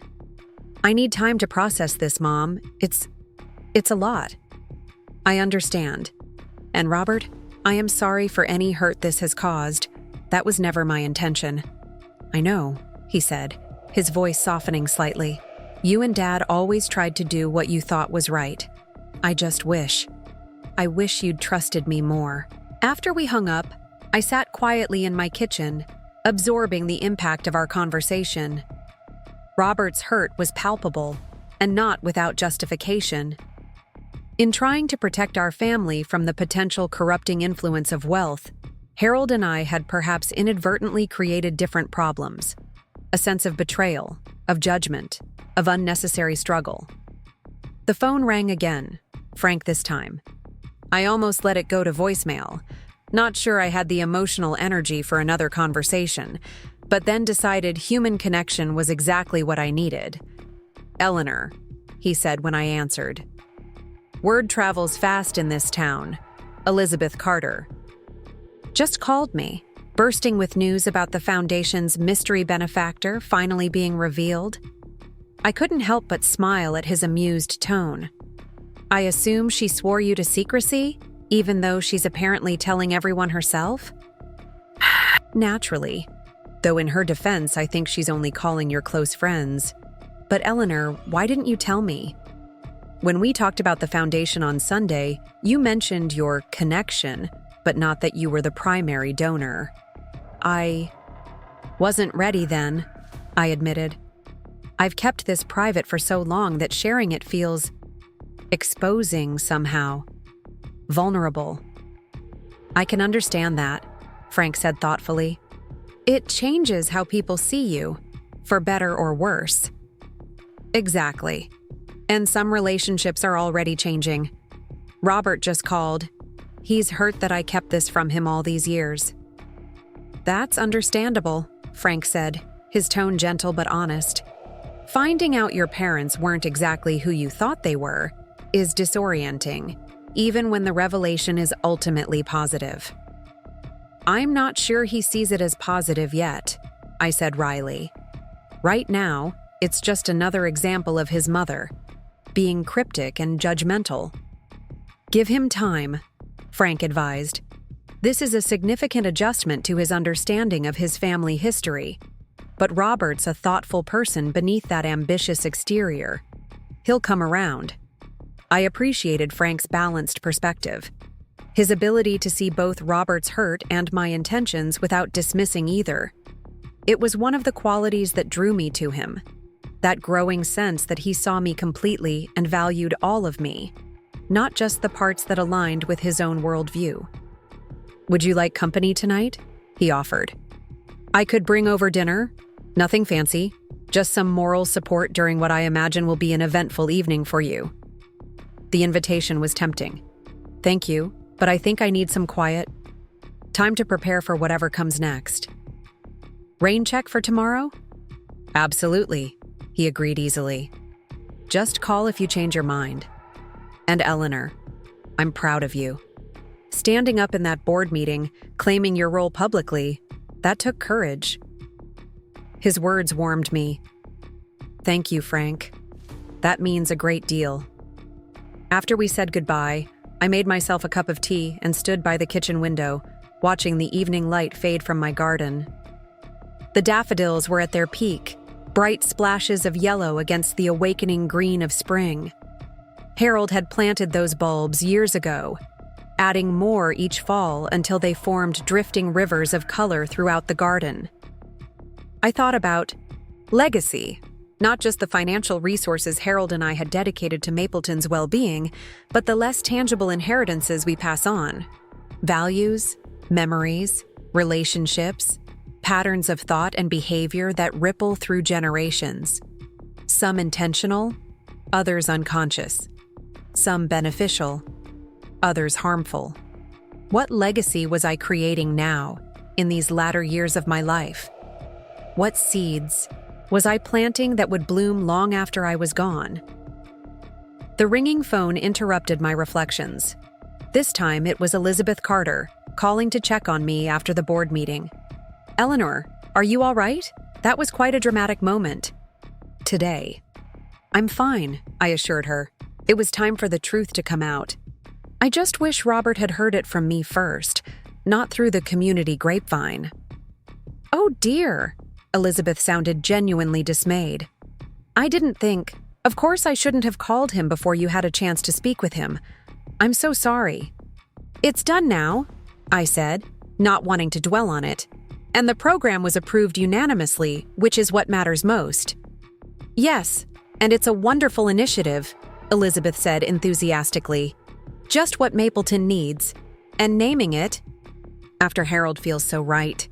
We chatted briefly about next steps, about the foundation gala where the program would be officially announced, about the community's likely reaction to learning the identity of their anonymous benefactor after all these years. People will be surprised, Elizabeth predicted, but not shocked if that makes sense. You and Harold were always so community-minded, so generous with your time and wisdom. Finding out you were financially generous as well will seem like a natural extension of who you are. I hoped she was right. After we ended the call, I checked my email to find several messages from other board members, all expressing gratitude for the Foundation's impact and admiration for our choice to give anonymously for so many years. Even Martin Holloway had written a thoughtful note, acknowledging the Foundation's balanced approach and offering his support for both the Arts Center and the new character program. As evening deepened into night, I prepared for bed with my usual routines, finding comfort in their familiarity amid so much change. Yet as I settled between cool sheets, sleep eluded me. My mind kept circling back to Robert's hurt, to the coming conversations with Jennifer and Tyler, to the shifting dynamics of my place in Mapleton. Had I made the right decision in revealing myself at the board meeting? The question had no simple answer. Like most significant choices in life, it carried both costs and benefits, both risks and opportunities. The revelation would certainly complicate some relationships, but it might also allow for greater authenticity in others. It would expose me to unwanted attention, but also amplify the impact of the initiatives I cared about most. I must have finally drifted off, because the next thing I knew, morning light was filtering through my curtains and my alarm was chiming softly. I rose, feeling the slight stiffness in my joints that had become a familiar companion in recent years, and began my day. After breakfast, I called Patricia to confirm our meeting to work on implementation plans for the Harold Miller program. Rather than meeting at the Blue Owl as usual, she suggested coming to my house. "It might be easier for you to avoid the curious stares for a day or two," she explained. "Give people a chance to adjust to the news." I appreciated her thoughtfulness. "That makes sense. How about 10 o'clock? By the time Patricia arrived, I had cleared the dining room table, set out relevant documents, and prepared a pot of tea. She arrived with a bakery box of scones and a sympathetic expression. "How are you holding up?" she asked as we settled at the table. "Any fallout from yesterday's revelation?" I updated her on my conversation with Robert, Frank's supportive call, and the various messages from board members. "About what we expected," she observed. "Robert's reaction is understandable, but I think he'll come around once he processes everything." "I hope so," I said. "Though Jennifer's reaction remains to be seen. We had such a positive lunch yesterday, and now this." Patricia nodded sympathetically. "It's a significant adjustment for them, but ultimately, learning that Tyler's grandmother is a philanthropist who's funded half the community programs he benefits from isn't exactly terrible news." She had a point, though I suspected Robert and Jennifer's feelings were more complicated than that, tied up with questions about trust, judgment, and why I'd chosen to live modestly while they struggled with financial pressures. We spent the morning refining implementation plans for the Harold Miller program, breaking the initiative into manageable phases and identifying potential community partners. The work was engrossing, allowing me to focus on something positive and forward-looking rather than dwelling on family tensions. Around noon, my doorbell rang, an unusual occurrence as most of my friends called before visiting. Through the peephole, I was startled to see Jennifer standing on my porch, looking uncharacteristically uncertain. "Jennifer?" I said as I opened the door. "This is a surprise." "I hope I'm not interrupting," she said, glancing past me to where Patricia was visible in the dining room. "I can come back another time." "No, please come in. Patricia and I were just finishing up some foundation business." Jennifer stepped inside, her eyes taking in the papers spread across my dining table with new understanding. "Foundation business," she repeated softly. "That's going to take some getting used to."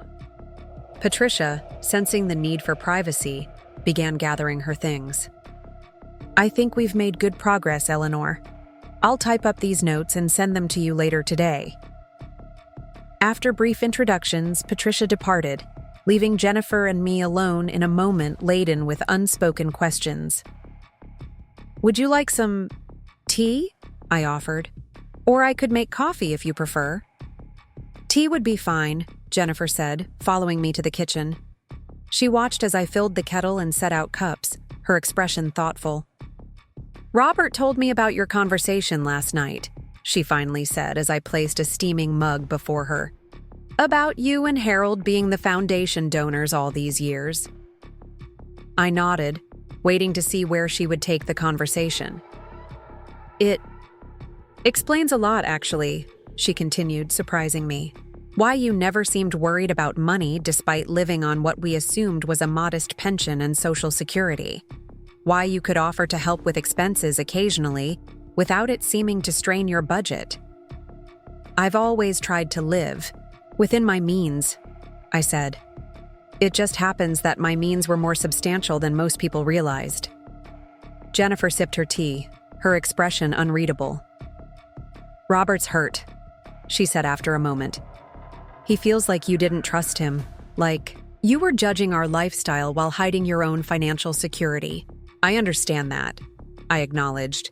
And there's some truth to his perception, though it's more complicated than that. I'd like to hear your side, Jennifer said, surprising me again with her directness. If you're willing to share it. Something had shifted in our relationship during our lunch the previous day. A small opening toward genuine understanding that seemed to be continuing despite the revelation that might have derailed it. Harold and I came from modest backgrounds, I began, gathering my thoughts. When his software patents started generating significant income, it was disorienting. We hadn't expected that level of financial success, hadn't planned for it, or particularly wanted it. Jennifer listened intently as I described our initial discomfort with wealth, our decision to live simply while using the bulk of our resources to benefit the community, our concerns about how knowledge of that wealth might affect Robert's development. As he grew older, established his own career, his own family, we considered telling him, I continued. But by then, you and Robert had embraced a lifestyle very different from ours, more focused on status and appearances than we were comfortable with. I paused, aware that I was venturing into sensitive territory. We worried that knowledge of our financial resources would exacerbate those tendencies rather than alleviate them. That instead of seeing the money as a responsibility, a tool for community good, you might see it as, I don't know, a solution to personal financial pressures or a means to further status seeking. Jennifer was quiet for a long moment, absorbing this. That hurts to hear, she finally said. But I can understand why you might have thought that, given how Robert and I have prioritized certain things. Her candor encouraged me to continue. I'm not saying we were right. Clearly, keeping the secret has caused its own problems. But we were trying to navigate a complex situation according to our values, just as you and Robert are raising Tyler according to yours. The irony, Jennifer said with a small, sad smile, is that Robert and I have been under such financial pressure precisely because we've been trying to maintain an image that we thought was important. The right neighborhood, the right schools, the right social connections. If we'd known about your resources, maybe we wouldn't have stretched ourselves so thin, trying to create a facade of success.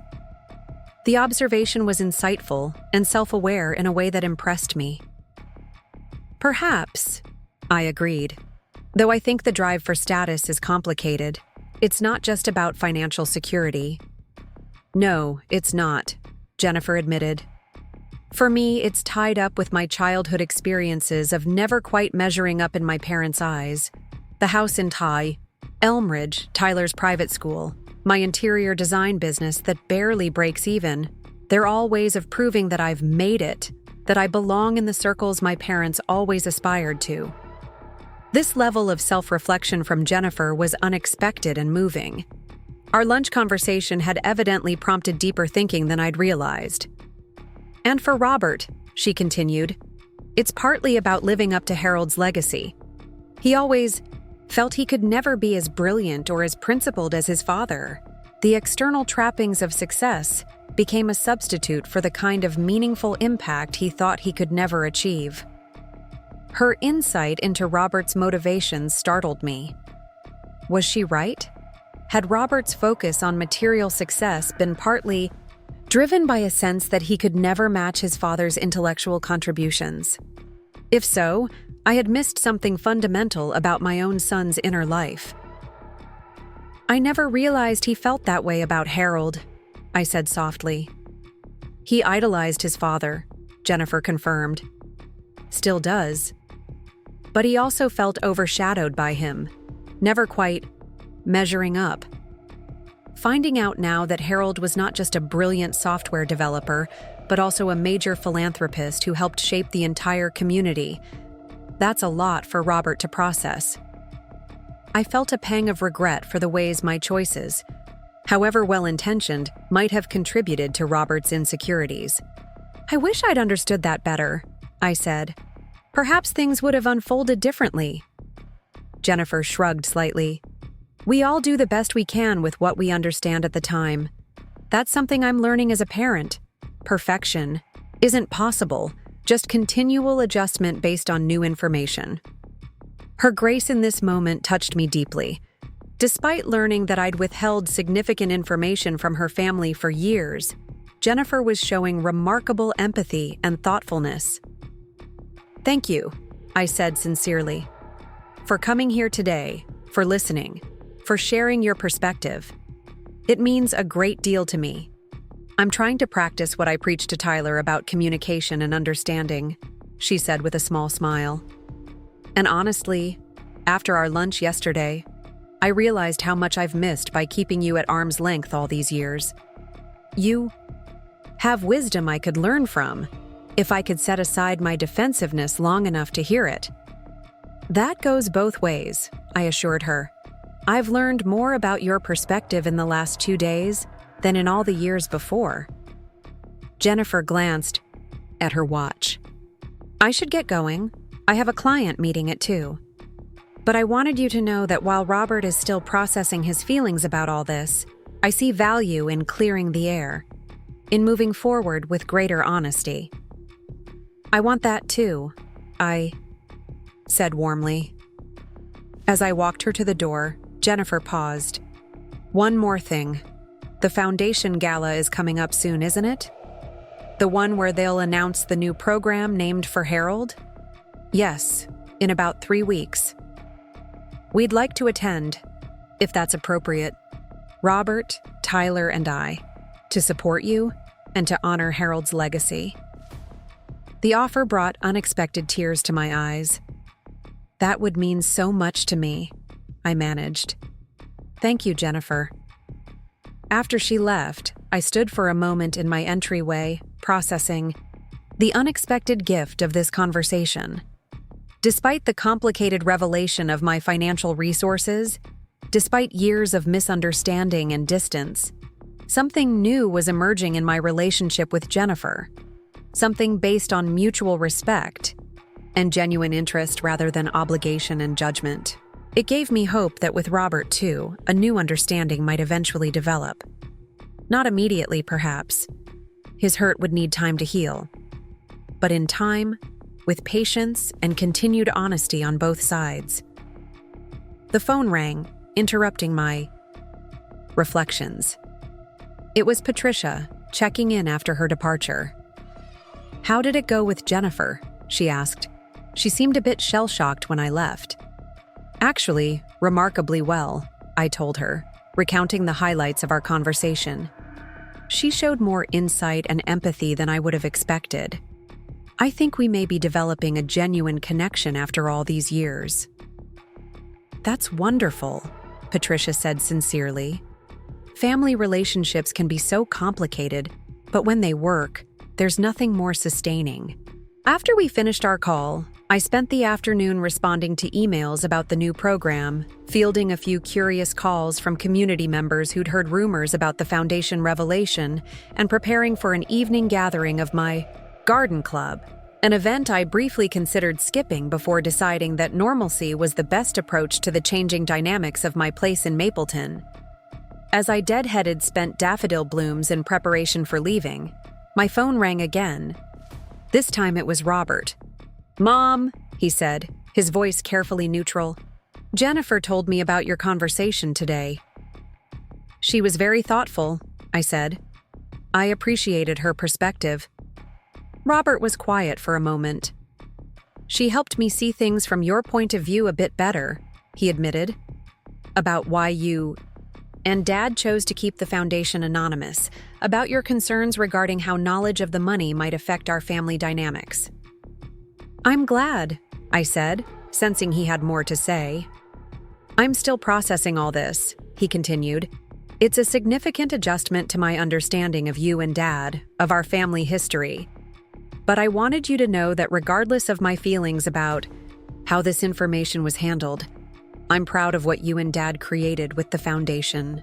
The impact you've had on Mapleton is remarkable. His words moved me deeply. Thank you, Robert. That means more than you know. Jennifer mentioned we might attend the foundation gala together, he said. I think that would be good. For all of us, including Tyler. He should understand this part of his grandfather's legacy. And yours. I'd like that very much, I said warmly. We spoke for a few more minutes about practical matters, the date and time of the gala, appropriate attire, whether Tyler would need preparation for the event. The conversation was careful, still navigating new terrain, but without the raw hurt of the previous evening. As we said goodbye, Robert added, Mom, we're having a family dinner on Sunday. Just the three of us. Plus you if you'd like to come. Nothing fancy, just family time. The invitation, simple as it was, represented significant effort on Robert's part, a choice to move toward connection despite his lingering hurt and confusion. I'd love to come, I said. Thank you, Robert. Good, he replied, and I could hear the smile in his voice. Tyler will be glad. He's full of questions about you and the foundation. Apparently having a grandmother who's secretly funding half the town's projects is totally awesome in third-grade terms. That made me laugh. I'm glad he approves. After we hung up, I finished my garden tasks with a lighter heart. The path forward with my family wouldn't be without challenges, but there was goodwill on all sides, a shared desire to understand each other better, to forge more authentic connections. As I prepared to leave for my garden club meeting, I glanced at Harold's photograph on the mantel. Well, my love, I said softly, the secret's out, and I think, on balance, that's a good thing. A new chapter beginning rather than something precious ending. The garden club meeting was at Rose Henderson's house, just a few blocks from mine. Rose had been a casual friend for years, another avid gardener whose dahlias had occasionally given mine competition at the county fair. As I approached her front door, I braced myself for potential awkwardness. For the first time, I would be facing friends and neighbors who had just learned about my role with the foundation. Rose answered my knock with her usual warm smile, but there was a new curiosity in her eyes. Eleanor, come in. Most everyone's here already. The living room held about 15 women, all members of the Mapleton Garden Club, ranging in age from mid-40s to late 80s. Conversations paused briefly as I entered, and I could feel curious glances, sense the buzz of recent revelations, circulating among them. Rose addressed the elephant in the room directly, with the forthright manner that was her trademark. Now, ladies, I'm sure we've all heard the news about Eleanor and the Community Foundation. Let's not pretend we're not burning with questions, but let's also remember that our official business tonight is planning the spring garden tour. There were chuckles around the room, and I felt myself relaxing slightly. These were women I'd known for years, some for decades. They knew me as a gardener, a reader, a widow, a grandmother, not primarily as a philanthropist. Thank you, Rose, I said, taking the seat she indicated. And yes, I'm happy to answer questions after we've handled the garden tour planning. It's an important community event, after all. This approach seemed to satisfy everyone, and we moved through the meeting agenda efficiently, discussing which gardens would be featured on the tour, logistical arrangements for tickets and refreshments, publicity plans, and the educational components that would accompany each garden visit. My own garden had been on the tour several times over the years and was scheduled again this spring. As we discussed the educational theme for my section, native plants that support pollinators, I was struck by how this familiar role, this aspect of my identity that had nothing to do with wealth or philanthropy, remained unchanged despite the recent revelations. After the business portion of the meeting concluded, Rose served coffee and her famous lemon bars, and the conversation naturally turned to the topic everyone had been politely avoiding. "So, Eleanor," said Marge Wilson, a retired teacher who had worked with me at the library for years, "you've been keeping quite a secret from all of us." Her tone was gentle, curious rather than accusatory, and I responded in kind. "Yes, though not out of any desire to deceive. Harold and I simply believed our giving would be more effective if it wasn't associated with specific individuals." "But why live so modestly when you clearly had resources for more?" asked Betsy Clark, one of the younger members. "Your house is lovely, but it's hardly what one would expect from someone with your means." It was a question born of genuine curiosity, not judgment, so I answered honestly. "Because a bigger house wouldn't have made me happier. More possessions wouldn't have brought more joy. Harold and I found we had everything we needed for a fulfilling life. A comfortable home, meaningful work, good friends, a healthy family. Why complicate that with excess?" Several women nodded in understanding. "I've always admired your garden more than any fancy mansion," Rose declared.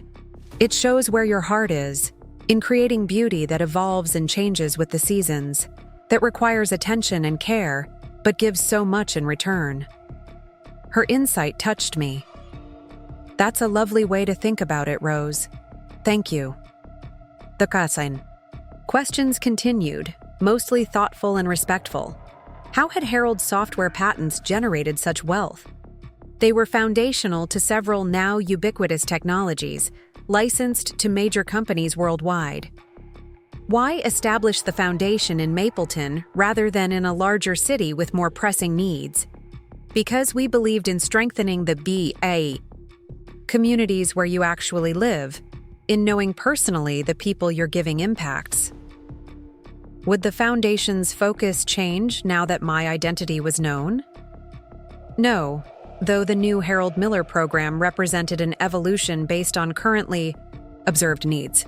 Throughout, I was struck by how these women, some close friends, others more casual acquaintances, seemed genuinely interested in understanding my choices rather than judging them. There was curiosity, certainly, and perhaps a recalibrating of their perception of me, but no sense of resentment or discomfort. As the evening wound down, Marge pulled me aside. "I just want you to know, Eleanor, that finding out about your philanthropy doesn't change who you are to me. You're still my friend who loves mysteries and grows the best dahlias in the county and always remembers my birthday. This is just another facet of you to appreciate." Her words encapsulated what I hoped for as my role in the foundation became publicly known, that it would be integrated into people's existing understanding of me, rather than overshadowing all other aspects of my identity. "Thank you, Marge," I said, squeezing her hand. "That means a great deal." Walking home in the gentle spring evening, I reflected on the day's conversations, with Jennifer, with Robert, with my garden club friends. Each interaction had helped me understand better how my choices, both past and present, rippled out to affect others. Each had reinforced the value of authenticity, of allowing myself to be fully seen rather than carefully curating which aspects of my life and identity I shared with whom. As I approached my house, I noticed Frank sitting on my front porch steps, a small bouquet of flowers in his hand. My heart lifted at the sight of him, this kind, thoughtful man who had become such an important presence in my life. "I was in the neighborhood," he explained as I reached him, "and thought you might like some company after what I imagine has been an eventful day." I smiled, touched by his consideration.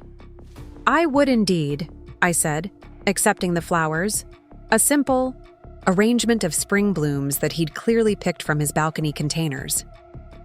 "These are lovely, Frank. Thank you." Inside, as I put the flowers in water and prepared a simple dessert to share, I told Frank about my conversations with Jennifer and Robert, about the garden club meeting, about the gradual recalibration of my place in the community. "It sounds like you're navigating these changes with your usual grace," he observed. Not that I'm surprised. We settled in the living room with tea and apple crisp, the conversation flowing easily between reflection on the day's events and planning for the Foundation Gala, where the Harold Miller program would be officially announced.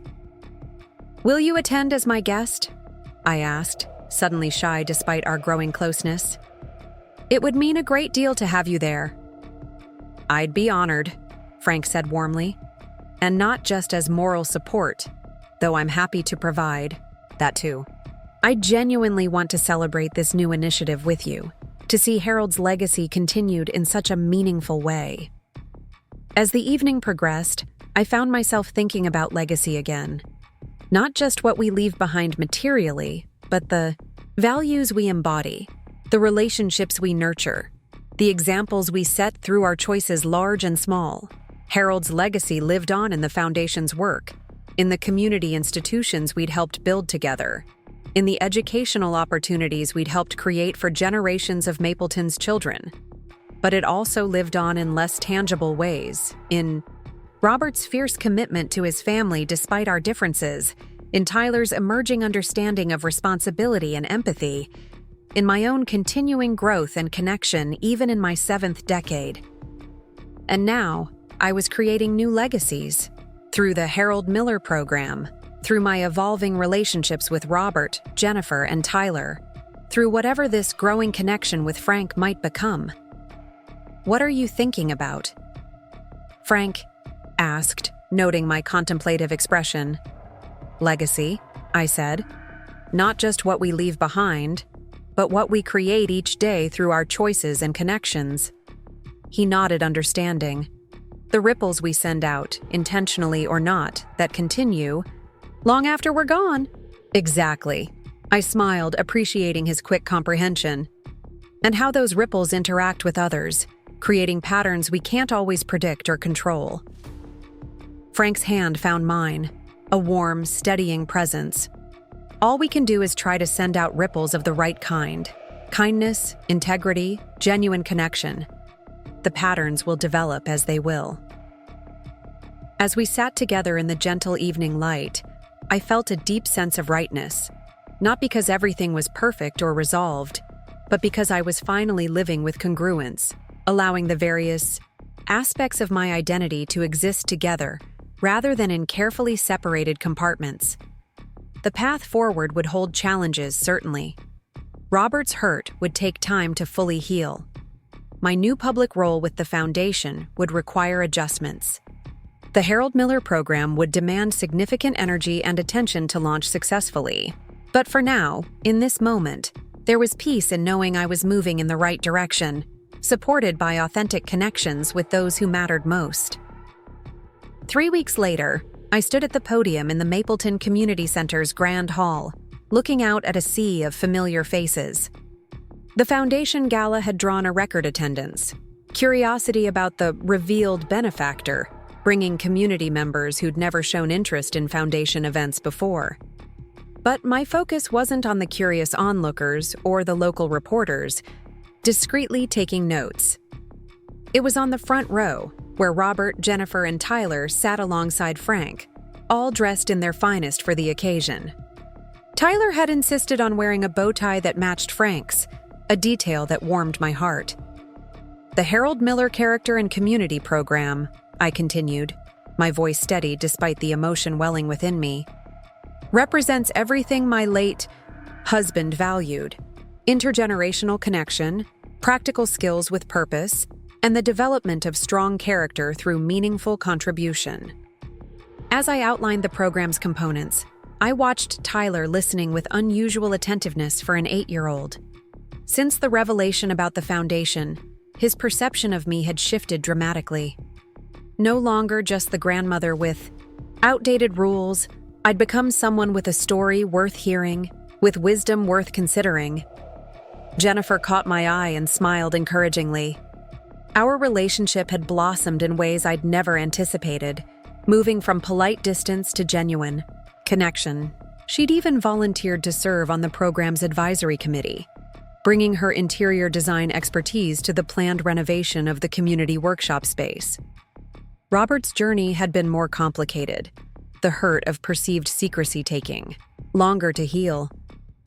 But watching him now, pride evident in his posture as he listened to me describe his father's legacy, I could see we'd turned a corner.